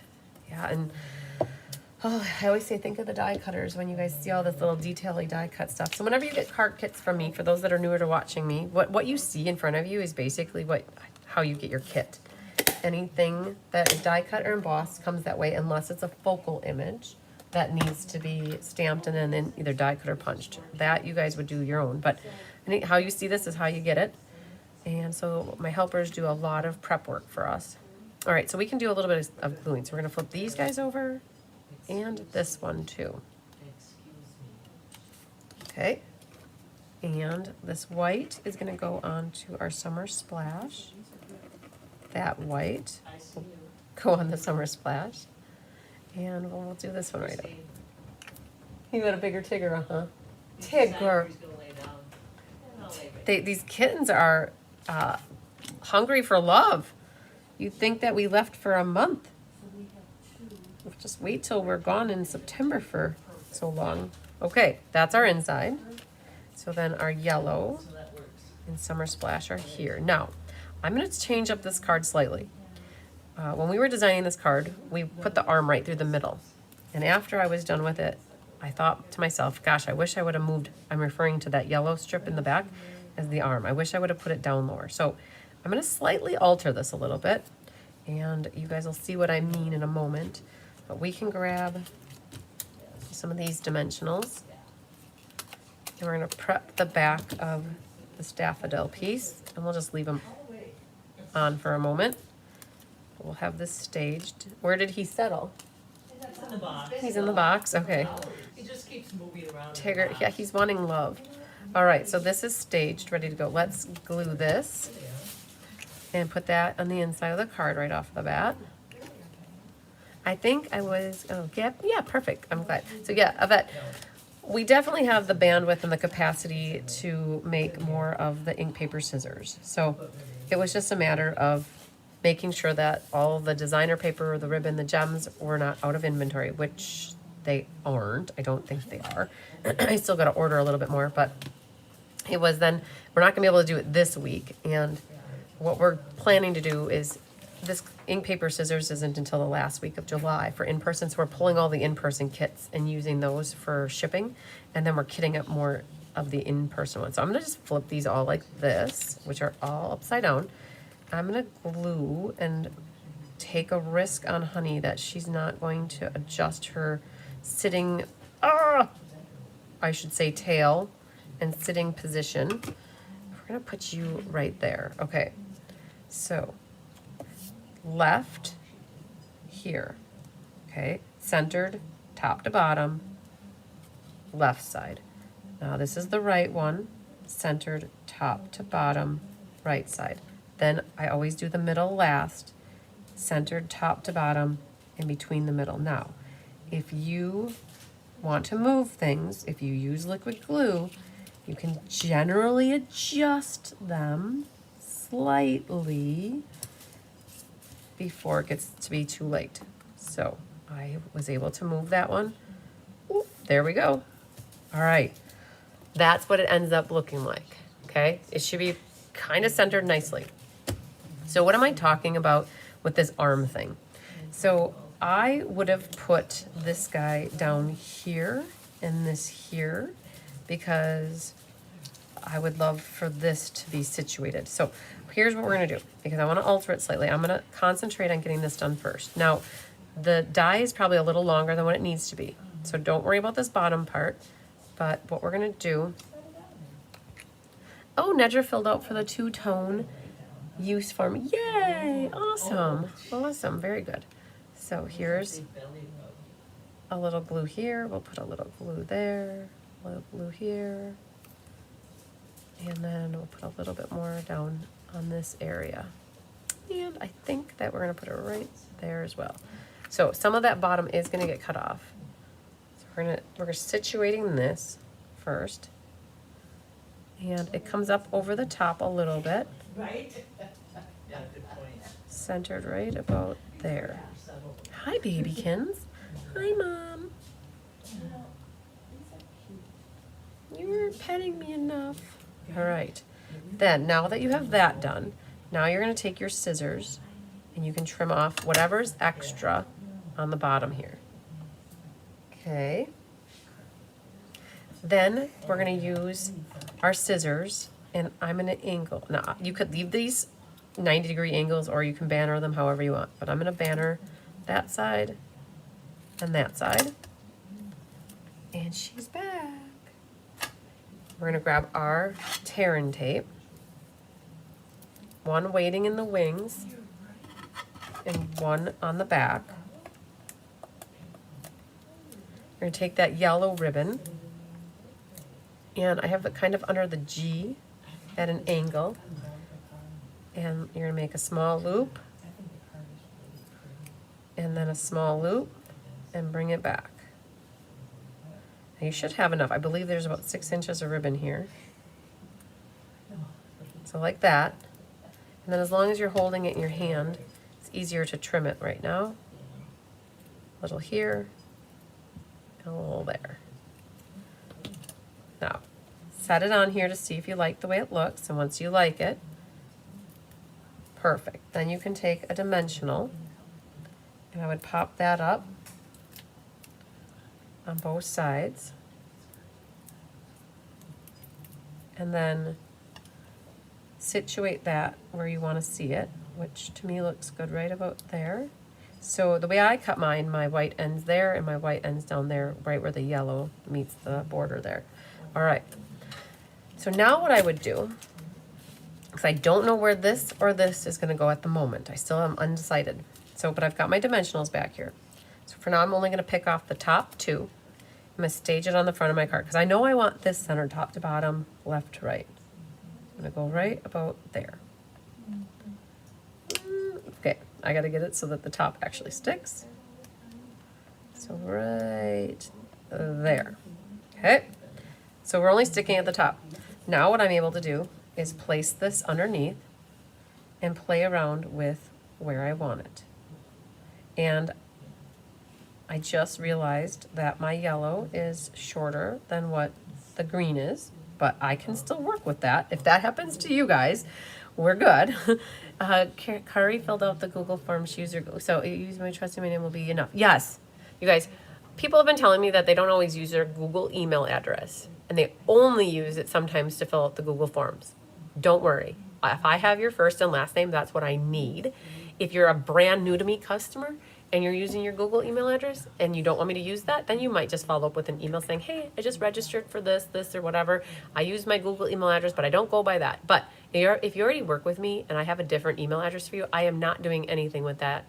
I just am looking for a one-stop shop for people to register for something so that they're not flying at me in 7 different directions and I don't capture it and then I miss it, okay? So by putting it into a Google form, it absolutely helps me to keep everything in one place, that it just makes my life a lot less stressful. So yeah, Kari, as long as your first and last name is on there, I don't even pay attention to your email address. I will never use that email for address for anything, except for maybe the beekeeper's guide, if that's what we need to do. But I have your email address in my address book already. I have it in my database. I will continue to use whatever email address I have for you on file. Okay, so good question though. All right, so back to this guy. I noticed that my yellow is not as wide as the Summer Splash, which I want it to be. Oh, it's off by a little bit. So I don't know what we did. And this may happen in your kit. I'm apparently thinking it's going to happen. And so what I'm going to end up doing is cutting it in half and splitting it, which no problem, right? So I'm just trying to figure out where I want it. So if you can see here, to me, this seems like a jog. It goes down and then it comes back up.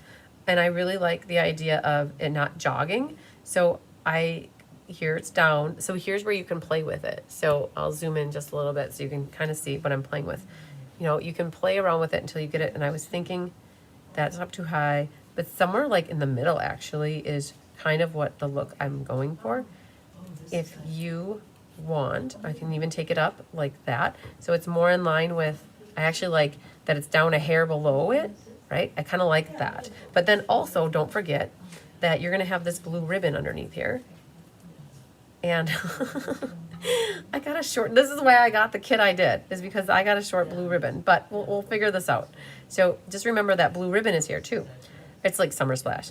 And that comes out either in line with it, or it could be lower than it, right? So you got to figure out how you want to see this. So this, you might be you might think, oh, she's really overthinking this. I'm like, no, because I wish I would have done it different. And I've thought about it since I made the card. So I actually kind of like the look of it coming out through the middle, but I also like it being a hair below it, right? You could also put that lower than the yellow. Okay, I think I have an idea. Hello, Sandy Clamery. I think I have an idea of what I want to do. Now, because I got some short pieces here, I got to finagle this. So I'm going to put a pencil mark because that will help me first off. That's a green pencil, so I don't want the green pencil. And you guys, oh, that's the green pencil. Let me see here. You guys shouldn't have to worry about this so much, but I am going to know that I want it right about here. So I'm going to put a pencil mark right below it. And what I have to do, because for some reason, our little yellow pieces here are a little short. They're a little bit too short from what I'm thinking. I'm going to cut it in half.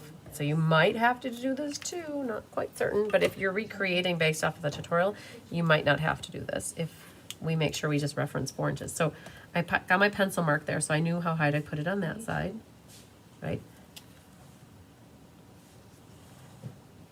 All right, so there's the one side, all right? I don't know if Diana's catching what's happening because this might happen to her in person tonight too. I heard my name. Yep, so then I'm gonna lift this up. The yellow arm is short. I don't know if it's for all the kits or The arm is short? if it was just mine. The arm is short, so people are gonna have to cut it in half there like that and then divide it. So I'm not certain if on the daffodil here, it's not on here. Oh, you know why? Okay, so the daffodil's not even on it. So Jolene, it should be 4 inches. So did we take it on the sample? Did we go edge to edge? Yeah, we Okay, did. You know what? Look at this. 4. The basin. Oh, you know what? This Summer Splash is bigger than what it should be. Ah, that's interesting. That's That very is an interesting. opposite- Wait a minute. Wait. Whoa.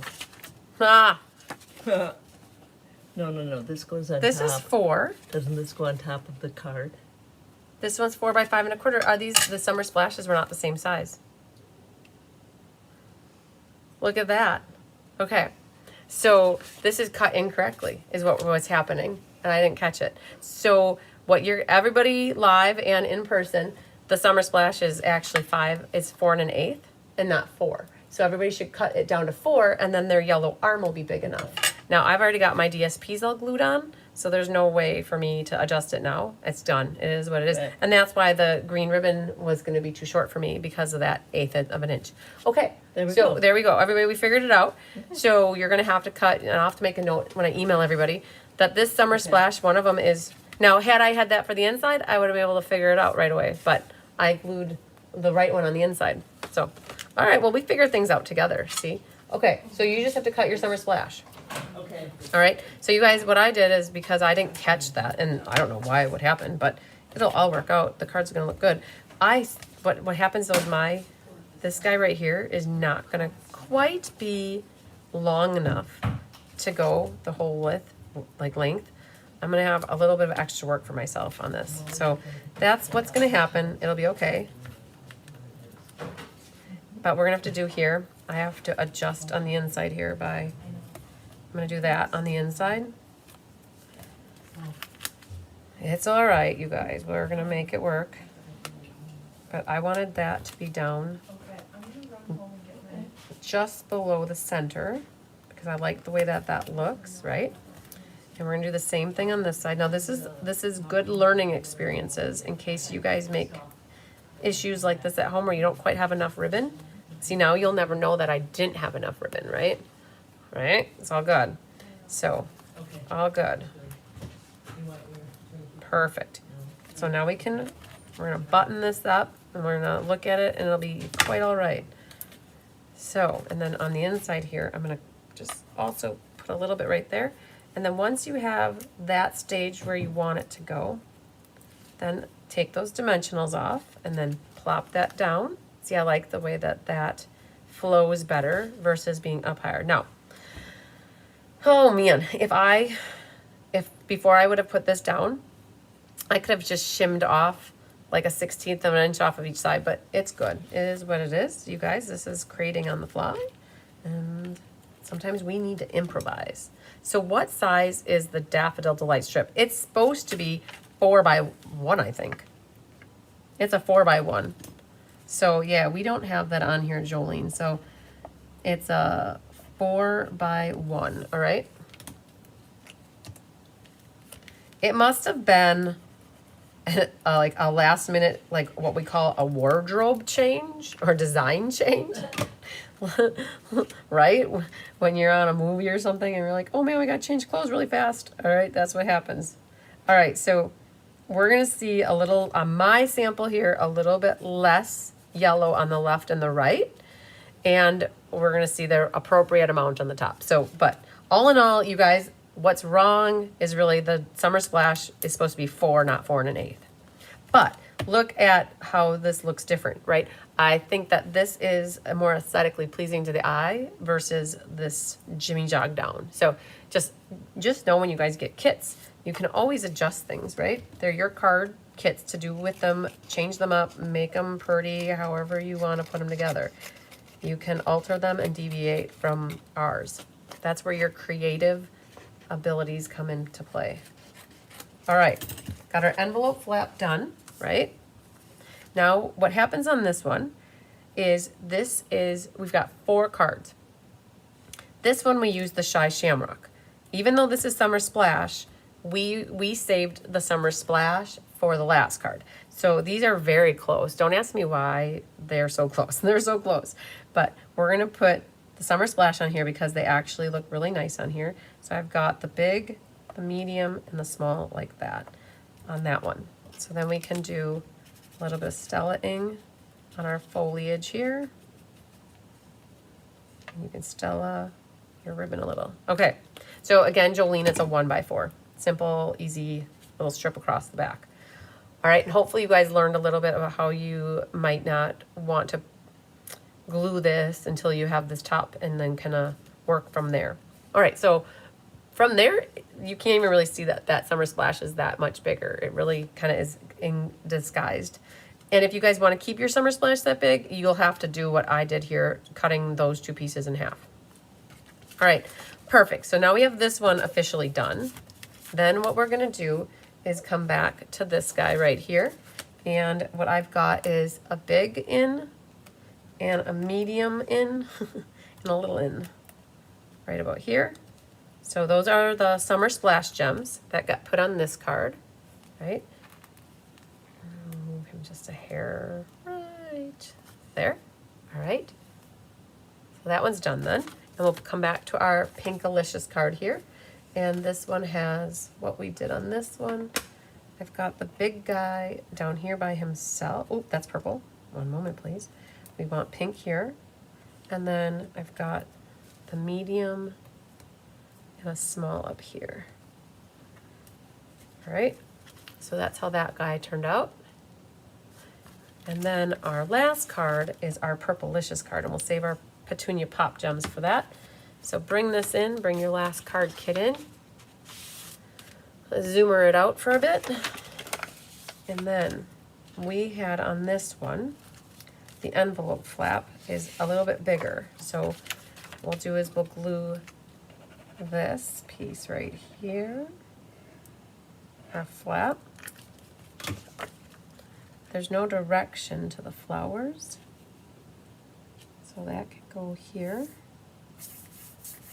Let that marinate for a moment. Now, let's look at everything that's in here. You have your ribbon. Same concept with this. We cut one piece, and what you're going to do is take the shorter end where the canicle is here, the fold, and when you gotta be careful. This is one-sided ribbon. So it's fuzzy and pretty on one side and it's white on the other side. I mean, if you're looking for white. But when you tie this into an overhead knot, you need to pull this tail through. And as you pull the tail through, you need to make sure that the velvety side stays up. Otherwise, you end up with a tail white and a tail purple. And so I'm pulling this and I'm keeping that velvety side up here and the velvety side there. And honey, you got your fish taco. Oh my goodness. She brought her fish taco here. They're fighting over it. Oh, it's so adorable, honey. All right, so now you have enough here for that. Okay, so perfect, okay. Let's burnish this. And so this is all staged for you. The flap is cut off. What we could do is glue this. Now you're gonna think, oh man, this isn't wide enough. Well, that's okay, because we don't really see this underneath here. So we only wanted to cut like a 1-inch strip. And then on the inside here, you've got that pretty purpley flower. So we're gonna flip these both over and glue 42 this side and then that side. So we'll get these down first. And again, center, top, bottom, left side. So you've got the same margin, like that. And then on the inside flap, it should fit nicely in that area that you have right there. All right. Now we did double mat this for you. So I'm gonna just get rid of this piece right off the bat. I'm gonna glue, I'm not getting rid of it, I'm just adhering it so it's one less piece to finagle with. So it adds a pop of more fresh freesia on the inside. So ours doesn't have that, right? But it looks so pretty having it. We knew it would. All right, so that's our inside. You should have a little arm here across the front, right? Where the ribbon's gonna go around. You have a little mixed label, and then you have your foliage, your leafy sprig, and Lost Lagoon. Now, we contemplated doing Pool Party, we contemplated doing Shy Shamrock, but it just seemed like Lost Lagoon seemed like the color that was the most cohesive with it. Here's your frame, right? And make sure you guys, sometimes the pieces aren't always the right side up. Always feel them. If the rough side is up, then flip it to make sure the rough side goes down, and then you want your nice rolled edge at the top. This piece is what actually goes to provide some extra support. We thought about having just this, but then you would have seen this weird blueness back here. Well, actually, oh. No, haha, haha. At a moment there, you guys. Could you tell that, like, by my face what was going on? This fits here, right? So you could have just had this, but it's a little bit flimsy. So this is an extra little support system to make it a little more strategically sound or structurally sound, okay? So let's get this going. So what I'm gonna do, I'm gonna flip this over, and ultimately let's look at this. So this is gonna get glued in the middle like this, right? And then we're gonna put our frame over the top of it, right? So let's do a little glue first. Get this glued right in the middle. You can look at it to see where your flowers are at, knowing that a little bit gets covered up here. I like that one right up in the middle there, so I'm gonna go for it like this, right? Now we did intend for this to be about the same size as this. It might be a hair smaller or bigger, but we're gonna find that out in a little moment. Oh, make sure you glue the right side. Oh, I did, okay, good. I was like feeling it. It's really hard to see. So, glue around the edge. Flip that on here. And what I'm gonna do, that's my top corner. I wanna make sure my outer edge and my edge here are really good. I might be trimming a little off the top or the bottom. Don't know yet, but I always like to trim off the bottom if I do need to trim anything. So I'm gonna make sure I'm flush at the top. And my outside. Right, so you can still kind of, so the top is good. I'm a little bit crooked, so let's just bring that down. So the top is flush, the side is flush, but now I'm hanging out a little bit over here. That's okay. What you can do is take your scissors and shore that up. I'd rather it be a little bit big that you can trim it versus it being too short. Same thing's gonna happen on this side. It's just, that was a coarse hair. This is a fine hair over here. And it was not even all of it. It was just a wee little bit. All right, so there. That's good, right? Now what you're gonna do, so that was my top right, so I'm gonna flip this over. This piece is gonna get glued right there, right? So don't worry about the right side because that gets, hello Rosie Prouty. You guys, if you like to see this flower pattern, change it up, put the flower pattern there. This is gonna go back here, centered top to bottom, and the same margin on the left. All right, let's flip this open.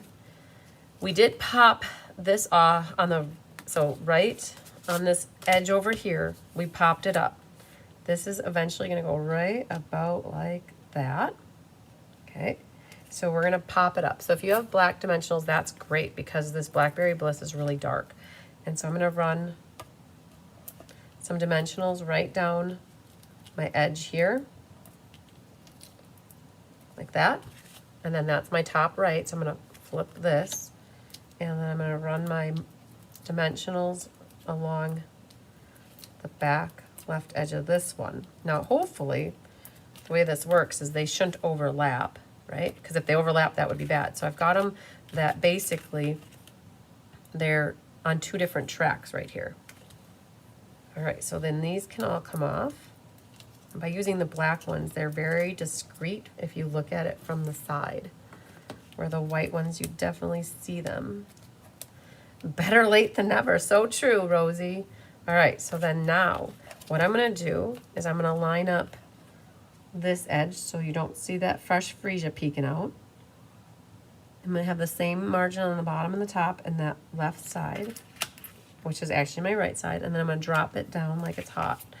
And then you see a little bit here. All right, so perfect. So you got your inside looking mighty nice, if I must say that. Now this little guy here, that, we have to put the ribbon behind that. And it's really bulky ribbon. So we're gonna put a little bit right there and like that. Don't ever worry if it hangs over the edge because once you rip the paper off, you can roll that back.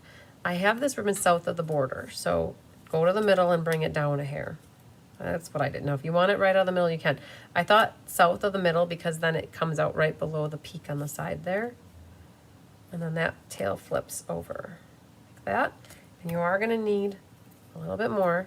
But this one, make sure you do them a little bit shorter because you are not going to rip this one off. Yeah, you are. Or you can rip this one off. This ribbon is about the height of a dimensional. So by ripping it off, it'll stick good there, and you're gonna want those black dimensionals back. You can pop those on like that. And then this will go near the bottom. You still see a little designer paper down there. So we do have it centered on the frame, like that.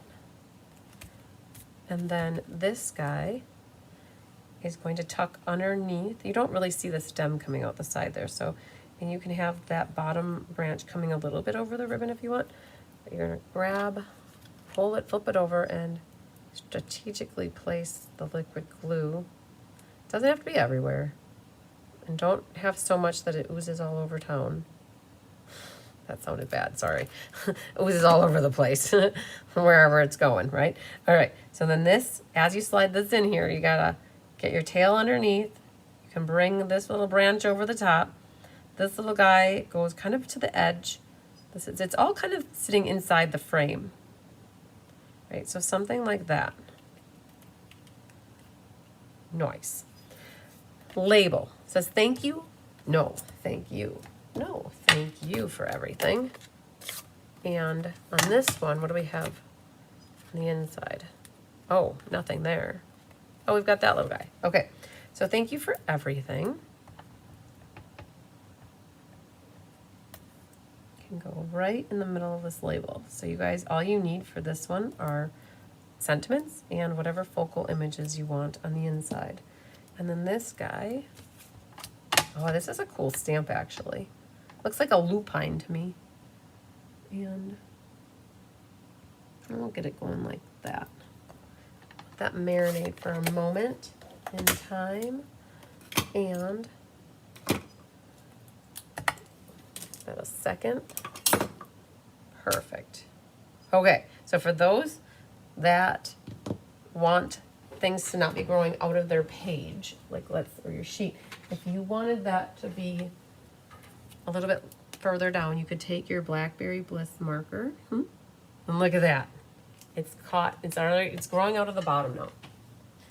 I always like my things to be grounded, and that little bit makes it like it's floating in outer space. So for this one, we can flip this over. Oh, that must have been the last card.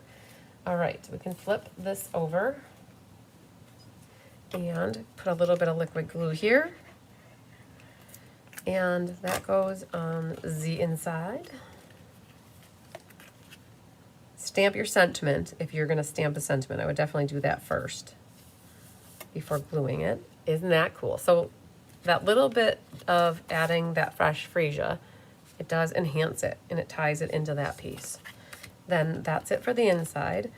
This little guy, what I would do for that is create a track. So with this dimensional, there's a side action here. And what you could do is cut one side, and it was just a little too long. So we'll bend it down like that. So you gotta be careful because that ribbon is there, and that ribbon, gotta be careful because that ribbon's already puffy the way it is. So you only need really a track on the top of dimensional, and then on the bottom, I bet you would be safe putting tear-in tape because again, this ribbon is about the height of, I'm wondering if I should trim off that little tail. And you don't have to worry about it.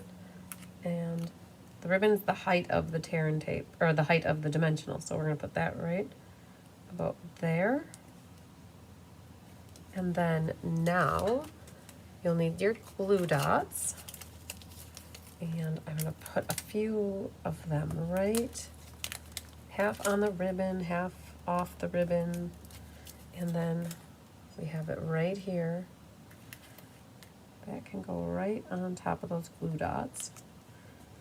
Press them down really good so they don't pop off later. Grab that ribbon scissors and trim that tail a little bit more. And then this guy a little bit more. Okay. Anywhere where you have the glue dot oozing out from underneath, it's going to catch on things. So you want to make sure he's under as much as possible. All right, purple gems. I've got the 3 that are left here. So I've got a big one, a small one, and And you can put a medium one. I put them all in that top right corner. And I don't know. We got to do a little Stella action yet. We can Stella our leaf. So this is all these dies. This and the frame are from the beautiful gallery or motifs, and then the labels from Mixed Labels. Okay, you could Stella your flowers too if you want. Stella whatever you want. Go Stella crazy. Thanks, Nancy Sue. All right. I think. Oh, we're not done. We're almost done. We have to cut this off yet. So let's take this around our corner here. And if you're one that likes to salvage and save designer series paper, you could definitely use this piece for something. It could be an accent strip yet. So this is actually a good piece of designer paper yet. And now we've got our matchy envelope. So we got this card done. And we've got the first card that we did there. And then you've got that pretty one. So fun fold, and then this kind of, it's like, it doesn't look like a fun fold, but there's more work to it, right? So it's kind of got the fun fold feel to it, or a different kind of fold. And then we've got our mellow yellow card.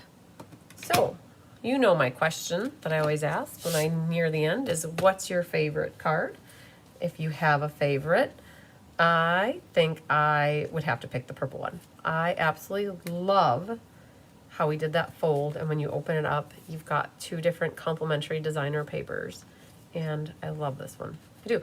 And I loved, it was awesome to use the in-colored gems on these cards. They match that sale-a-bration paper really nicely. I think, Diane, we're done using that paper now, right? I think so. I think we've beat it to death. What do they call?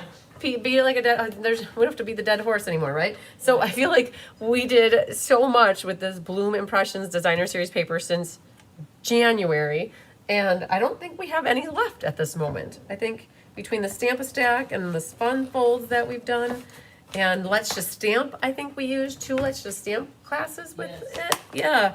I think we're good. We're going to officially retire the Bloom Impressions. I bet Diane's really happy to hear that. Yeah. So we did it. So we do have kits available for this class. Oh, Karen likes the blackberry. The fold could be a gift card holder also. Yes, definitely. This one could be a gift card holder. This one could also be a gift card holder. If you made a little pouch on the inside, that could be a gift card holder. We loved doing these cards. It was really fun designing these, and I would have to say there's about 20 sets of this class left. So if you're watching this class tomorrow, next week, next month, in a few months, we'll probably have some available. And at this moment, it is order-based for customers, and for the team, you can have the option of ordering or buying the class. Jamie says pink, and Randy says purple. Good, all right. And it really got to feature the beautiful gallery, which again, we're going to be featuring beautiful gallery next month, but definitely with a whole different look and feel, because we're going to be using the beautiful gallery designer series paper, or beautiful motifs, whatever it's called. We're going to use that designer series paper. For those of you guys that joined in later in the live, you can definitely go back and watch from the beginning. We had a bunch of announcements, including we talked heavily about the new two-tone cardstock paper share that is going to be hot for the next couple days. Get registered for that, anybody who would like to experience some two-tone cardstock. From a perspective of designer series paper that was left, you guys, this is what was left, so we really got to use a lot of that. So make something pretty with this, or put it into your scrap yard and call it for later. Susan likes the yellow one. Yay, very good, very good. All right, so Perry says purple, Tyra says pink, and Kenzie likes the hello card. Good. Well, so you guys, I'll be honest with you, we had a really hard time figuring out what to do with that die. It was a little bit of a struggle with us for this until we finally figured out what we could do, because when we actually went to cut it, we thought we were cutting out a foliage, something like this, to add to the card, and it ended up being that. So that's how we ended up with that kind of a layout for that. So Barbara likes the yellow one too. Yay. All are pretty. Good, good. Okay. So I need you guys for a little bit more attention. I have a class here from last August, a whole year ago. And we're a little delayed on handing out our cards that we make in class. So like these cards will eventually be won by 4 different people that comment in this one. This one's the August monthly class from last year. And I believe I have 2 or 3 kits left of this one in a kitted form. So if you're seeing this and you're like, oh man, I really like these cards, I want to get the kits for them. We have them yet. I think 2 or 3 maybe. So there was the Gone Fishing, the Seaside Wishes, and the We All Live in a Yellow Submarine card. And if you want to watch this one, it was August 14th of 24. And it was free with an order, or you could pay for it. And we have we need a drum roll. Winner chicken dinner of the Seaside Wishes card is Lori Evans. Yay, Lori. And then this one goes to Lisa Tassatino. Yay, Lisa. Very good. And then last but certainly not least, this one goes to Ellen Sines. S-I-N-E-S. Ellen, yay. So, very good. I do not know who Ellen is. If anybody knows Ellen, or if you are Ellen and you'd like to claim your card, I need your address so that I can send your card to you. That guy needs to get stuck. There it is. And I know Lisa's and I know Lori, and if they have any classes coming up in August, I will add these cards to their class packages, and otherwise we'll mail them in August after we're done shipping August classes. Oh, actually July. We're still in July yet. So I don't know if Lori and Lisa do, otherwise we'll mail them out separately. Okay, so congratulations to those Lucky Duck winners. And then I also have here my sheet. We're going to go through the June Creative Challenge, the June Class Card Challenge. We have top fans for the month of June were Chris Dudarenki, Pat Fleming, oh, that's spelled wrong, Pat Fleming, yay, and Elaine Rebeck. So those were drawn. So you become a top fan in my Facebook group when you like, comment, and share a lot. And so those gals were selected from the top fans list. And then we'll do the Share, Create, Inspire, Mystery Card Name, June VIP. And there were no people who submitted entries into the June VIP Creative Challenge in the Cards by Christine group. So no prize will be there. But for the creative challenges, you can always find them on my Facebook page. And in Facebook, if you go to Cards by Christine, it is pinned at the top in the featured section. And so this is July and July, but then I still have here June and June. So after we have these winners picked, we'll add the comments to them. And so what we'll do is we'll go in here and we'll pull people who met the challenge. And so this actually, I'll be honest with you. So this is the monthly creative challenge. So I'll be honest with you, this is not correct actually. So this is the creative challenge. This is supposed to feature cards that you created that were not class cards. So actually I'll have to, sorry Janice, this is not an official entry. So this would have been in the June class challenge, which you're already in here. So the monthly creative challenge is creating a card that's either summer, kid's birthday, or masculine. That is not a class card that I created kits for you. And you must use at least one new stamp set from the current Stampin' Up! Catalogs or an online exclusive. So Kelly, I'll have to talk to her about that. But you go through and you submit your cards, right? So we pulled the names out of people who submitted cards that were not class cards, right? All right, so that's that one challenge. And then the other challenge is class card challenge. And so on this one, it's people who submitted. See, Janice submitted it there, so she got it in the right place, which is perfect. So Janice got her DSP sampler completed. Very good. So this is people who completed their classes and they took pictures of them, got in on the drawing. All right. So what we're going to do is go to random number generator. And we have here, we're going to do 1 through 34. But if number 1 gets picked, we're going to pick somebody else. And how I do the drawings for the month is if somebody wins here, then they've won a prize. Then they win a prize here or here. I like for there to be on this one, a winner, this one a winner, this one a winner, that one a winner, and then that helps to share the love with winners, okay? So 34, I like as many people to win as possible. So we're going to do 34, and we're going to hit generate. Oh, number 2. All right, so Sandy Coy Emery will be our winner for the June Creative Challenge. For the class challenge now, there'll be 14 names that go in, and we're going to change that to 14. Drum roll, please. Hitting generate. Number 6. Mary Carls. All right, so Mary Carls is our class card challenge winner. Top fans were Chris, Pat, and Elaine. And then Share, Create, Inspire, we've got 8. So again, if Sandy's name gets picked here, she's already won a prize there, so I'll pick somebody else. So it just increases your odds when you participate more. And it's 8, so we're gonna do another one. Number 6, Anna Rabidou will be the Share, Create, Inspire winner. Mystery card, we had 13 people, and we'll hit generate. Number 13 is Sherry Ott. Perfect. All right, so then for the VIPs in June, if you go into my VIP group and you shared my video and you commented on the post, you get your name in for a drawing for, I have a select amount of bundles that I have for half off, and I'll give that list to these winners or whoever wins, and they can pick, if they want, to choose a half off bundle. So we're gonna put 5 in here. We'll hit the word generate. Number 5, Jenny Knutson. Awesome. So I'll reach out to Jenny with my list of bundles that I have. If she'd like to pick one at half off, she has the opportunity to. So yay, we did it. Fabulous, fabulous, fabulous. So those are our June winners. Congratulations to everybody who won there. And then as long as I'm here, I have some cards I want to share with you from Happy Mail. Now this is not everything, but this is a good chunk, you guys. Yes, congratulations to the winners. I have a really pretty card here. This came from Sherry Ott. I was gonna say, I knew that was Sherry Ott. She has a B card here. So you guys, I'm gonna roll through some Happy Mail that I've recently got. This looks like from Cheerful Daisy, and then the Bee Builder Punch. Really pretty card here from Sherry. Has a little hexagon honeycomb pattern on the back. This one is from Rosie Prouty. And Rosie, you're watching right now. This is a really pretty, it looks like it was from a paper pumpkin or a kit, which was really cool. And I don't know if you wrote anything on here about it.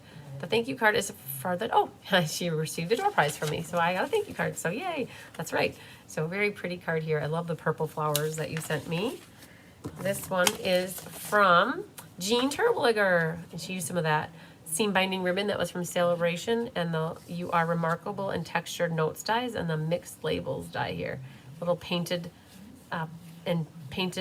textures embossing folder. Very cool, and I love it. Thank you for the thank you card. I appreciate it, Jean. Jean's on deck for her share a recipe, create a card for July, which is awesome. This one comes to us from Pat She Bischoff. So, Pat, this is actually for the worker bees in the hive and care of me. So I'm sharing this to all my helpers that watch me. Pat sent a card, and I know a bunch of you watch me. And I'm going to share this, and I'll leave it on display in the hive here for people to come. And she said, the Paper Palooza is a doozy. Thanks for the tedious, time-consuming work to support this big event. And so we really, God bless you all, sincerely, Pat. So awesome. There's a really pretty card, Pat. So I will make sure that this stays out so that the team here can see the pretty card that you sent us. And this one comes to us from Pekin. It's Maryland, Durban. Pekin, Illinois. So very cool fun fold, you guys. Opens like this. It uses some of the Floral Impressions Designer Series paper. Very cool. All the little die cut flowers on the top. Thank you for the thank you card, Marilyn. And this one is from Kathleen Ketterman. She used some of the zinnia paper here. You are positively greatest.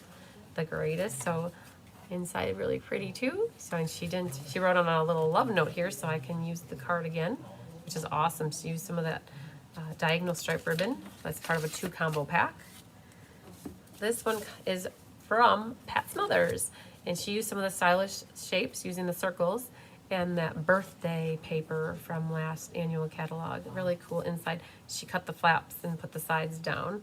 So cool. She used some stuff from her stash. That's always the best feeling, you guys using stuff from your stash. All right, this one comes to us from Nancy Haggard.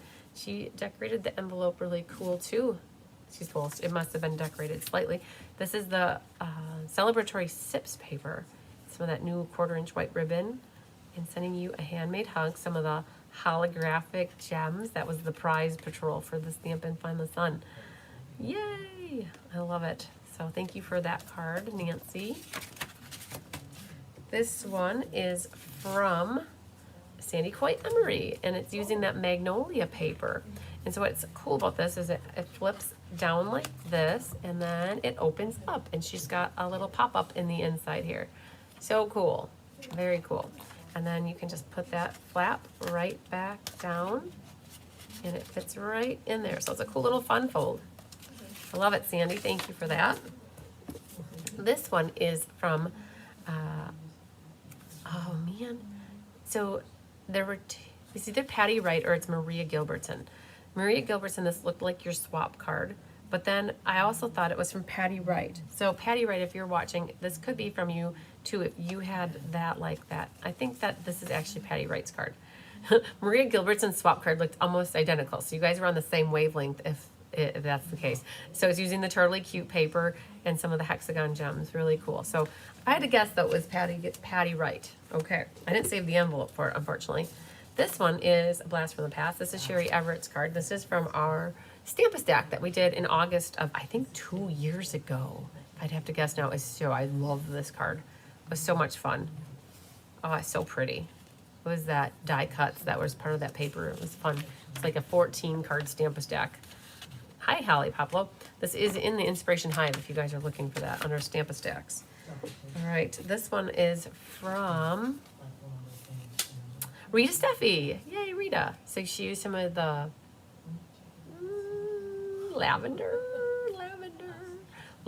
purple lavender. It was from the spring mini catalog like last year. Not this year, but last year. Oh, the paper's still current actually. Oh, I have a mind blank. It wasn't hydrangeas, but that was a couple years ago. It was lavender. So very pretty with the perennial postage stamp. Very cool. This one is from Miss Andy Acquisto in Grafton. She's got the butterflies. I love when you do butterflies like that.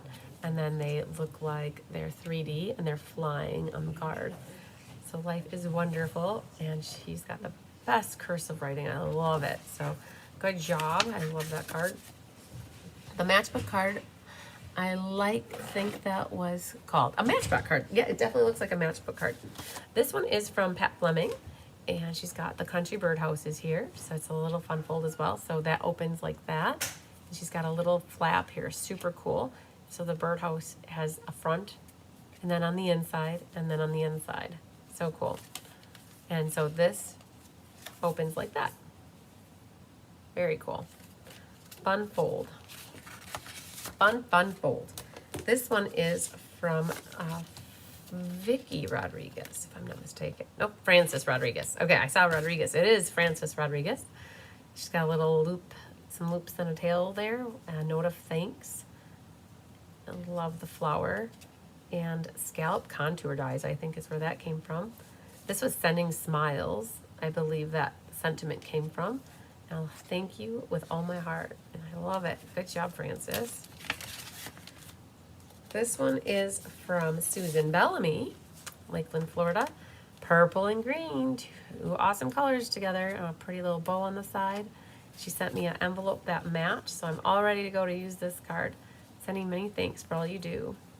Very cool. That one was from, it was 2 annual catalogs ago. Oh man, Happiness of Blooms or something? Happiness something. Very pretty. Love it. Good job, Susan. This one is from Barbara Dodby. Art Floral or Floral Art. Art Gallery flower. I think I remember that one. And then there was some really pretty paper that is acetone with gold printing on it. And she put that over the top of some designer paper.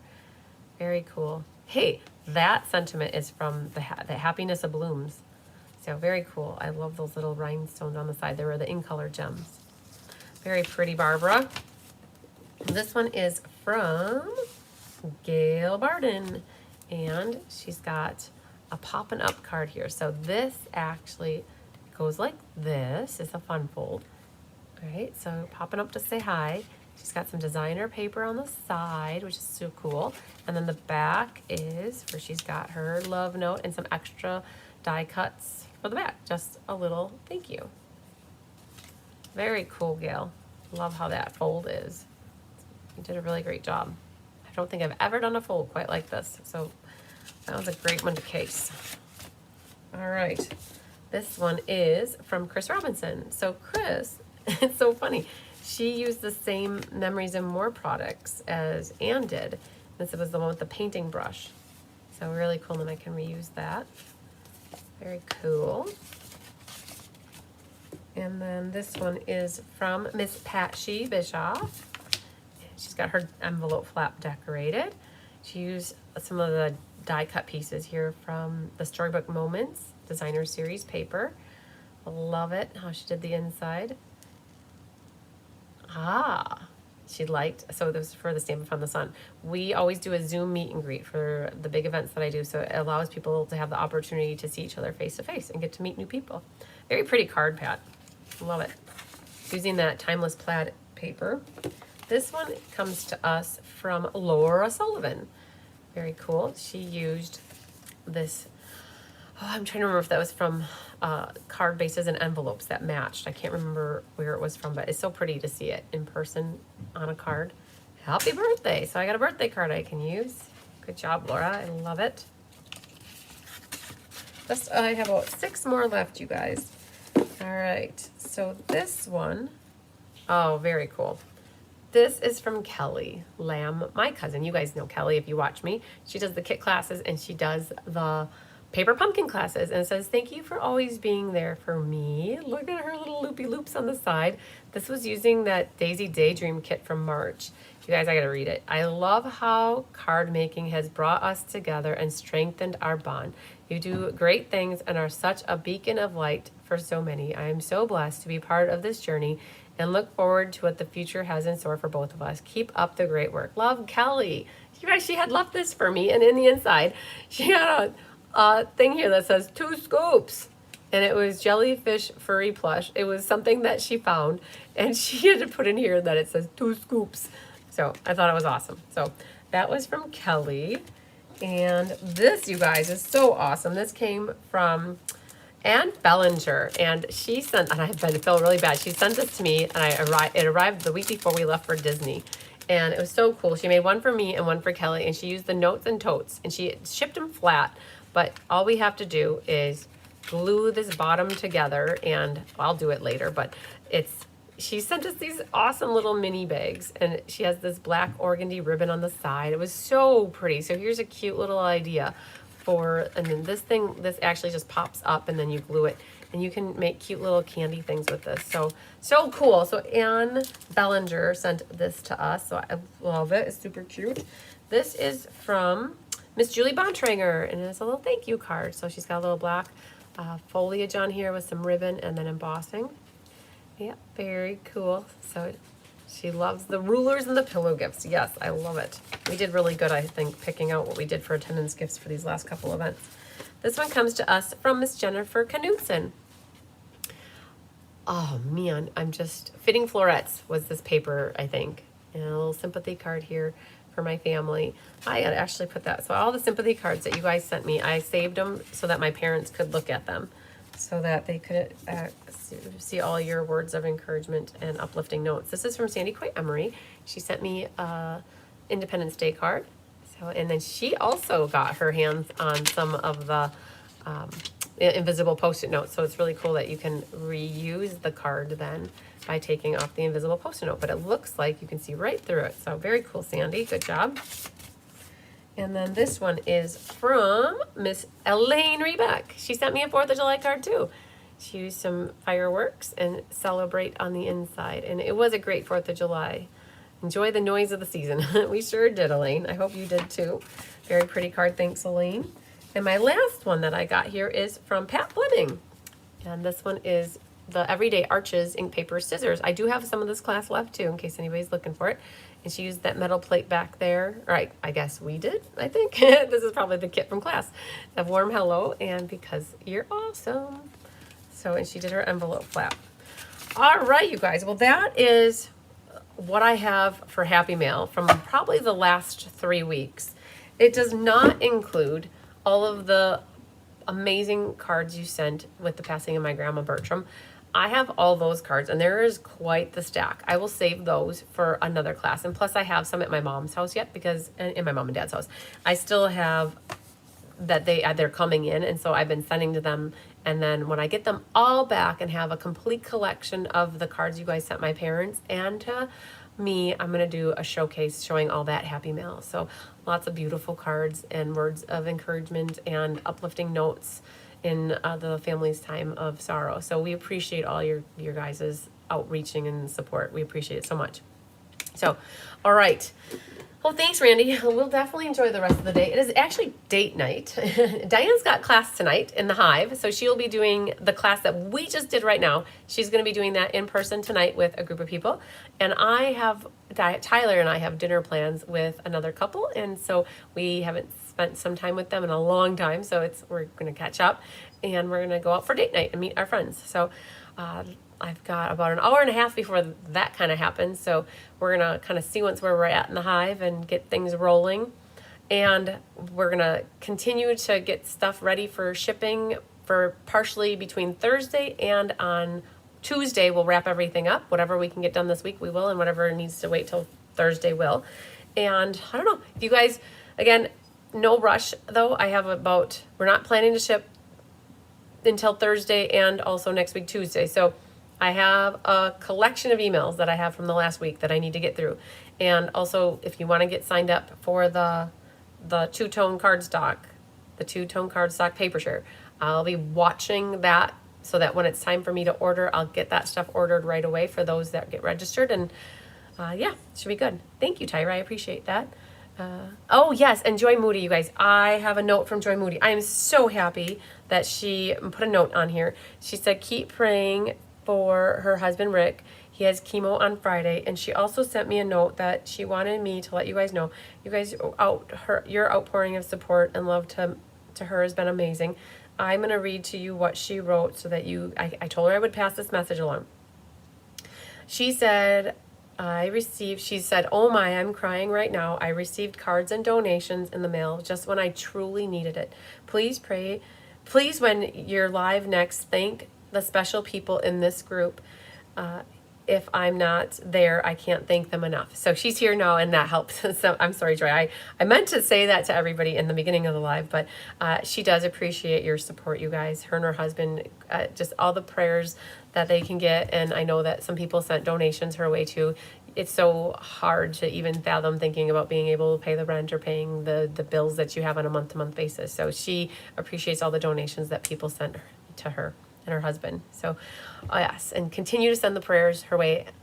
We appreciate that so much. All right, you guys. We need an enamel pin that says 2 scoops. Oh my gosh, Jolene, I just saw that. You are so true. Oh my goodness. We do. And what did we put on it? What did we have 2 bees on it? Like they had 2 ice cream scoops. And how it came out is my brother had 2 scoops that we got for Christmas, one from my mom and one from Linnea. And so he's like, I got 2 scoops. But it's because they're referring to Raisin Bran too. So fun stuff. Okay, we'll have to think about that. Kelly can definitely do that. All right.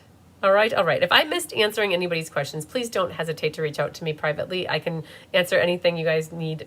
Sometimes I don't catch all the comments when I'm watching here if they go really fast. All right. Again, if you guys are looking for kits for this class, please do not hesitate to reach out. I'd love to assist you with it. And for now, it will stay as an order-based class. And also, it is for the team. You can also purchase it. So, all right, you guys, I will be live again now. We're not live on Thursday. The 10th, we moved that class. That was supposed to be game night. I'm so happy we moved it. It was moved to July 24th. And so I think the next live I have with you, if I'm not mistaken, which I can always forget things. I tend to get that kind of brain at the end. I think the next live I have with you is next week, Thursday the 17th, and it is the monthly class. So, all right, I think that's what I've got. So we'll continue to work through the Palooza PDF, this PDF, and the Technique Club class PDF for June. So we're going to get ourselves caught up, and then we're going to get ourselves ahead. That is our goal. So, all right, you guys, lots of sunshine, love, and big hugs to you. We'll see you soon, next week at the earliest, probably. All right, love ya. Bye, guys.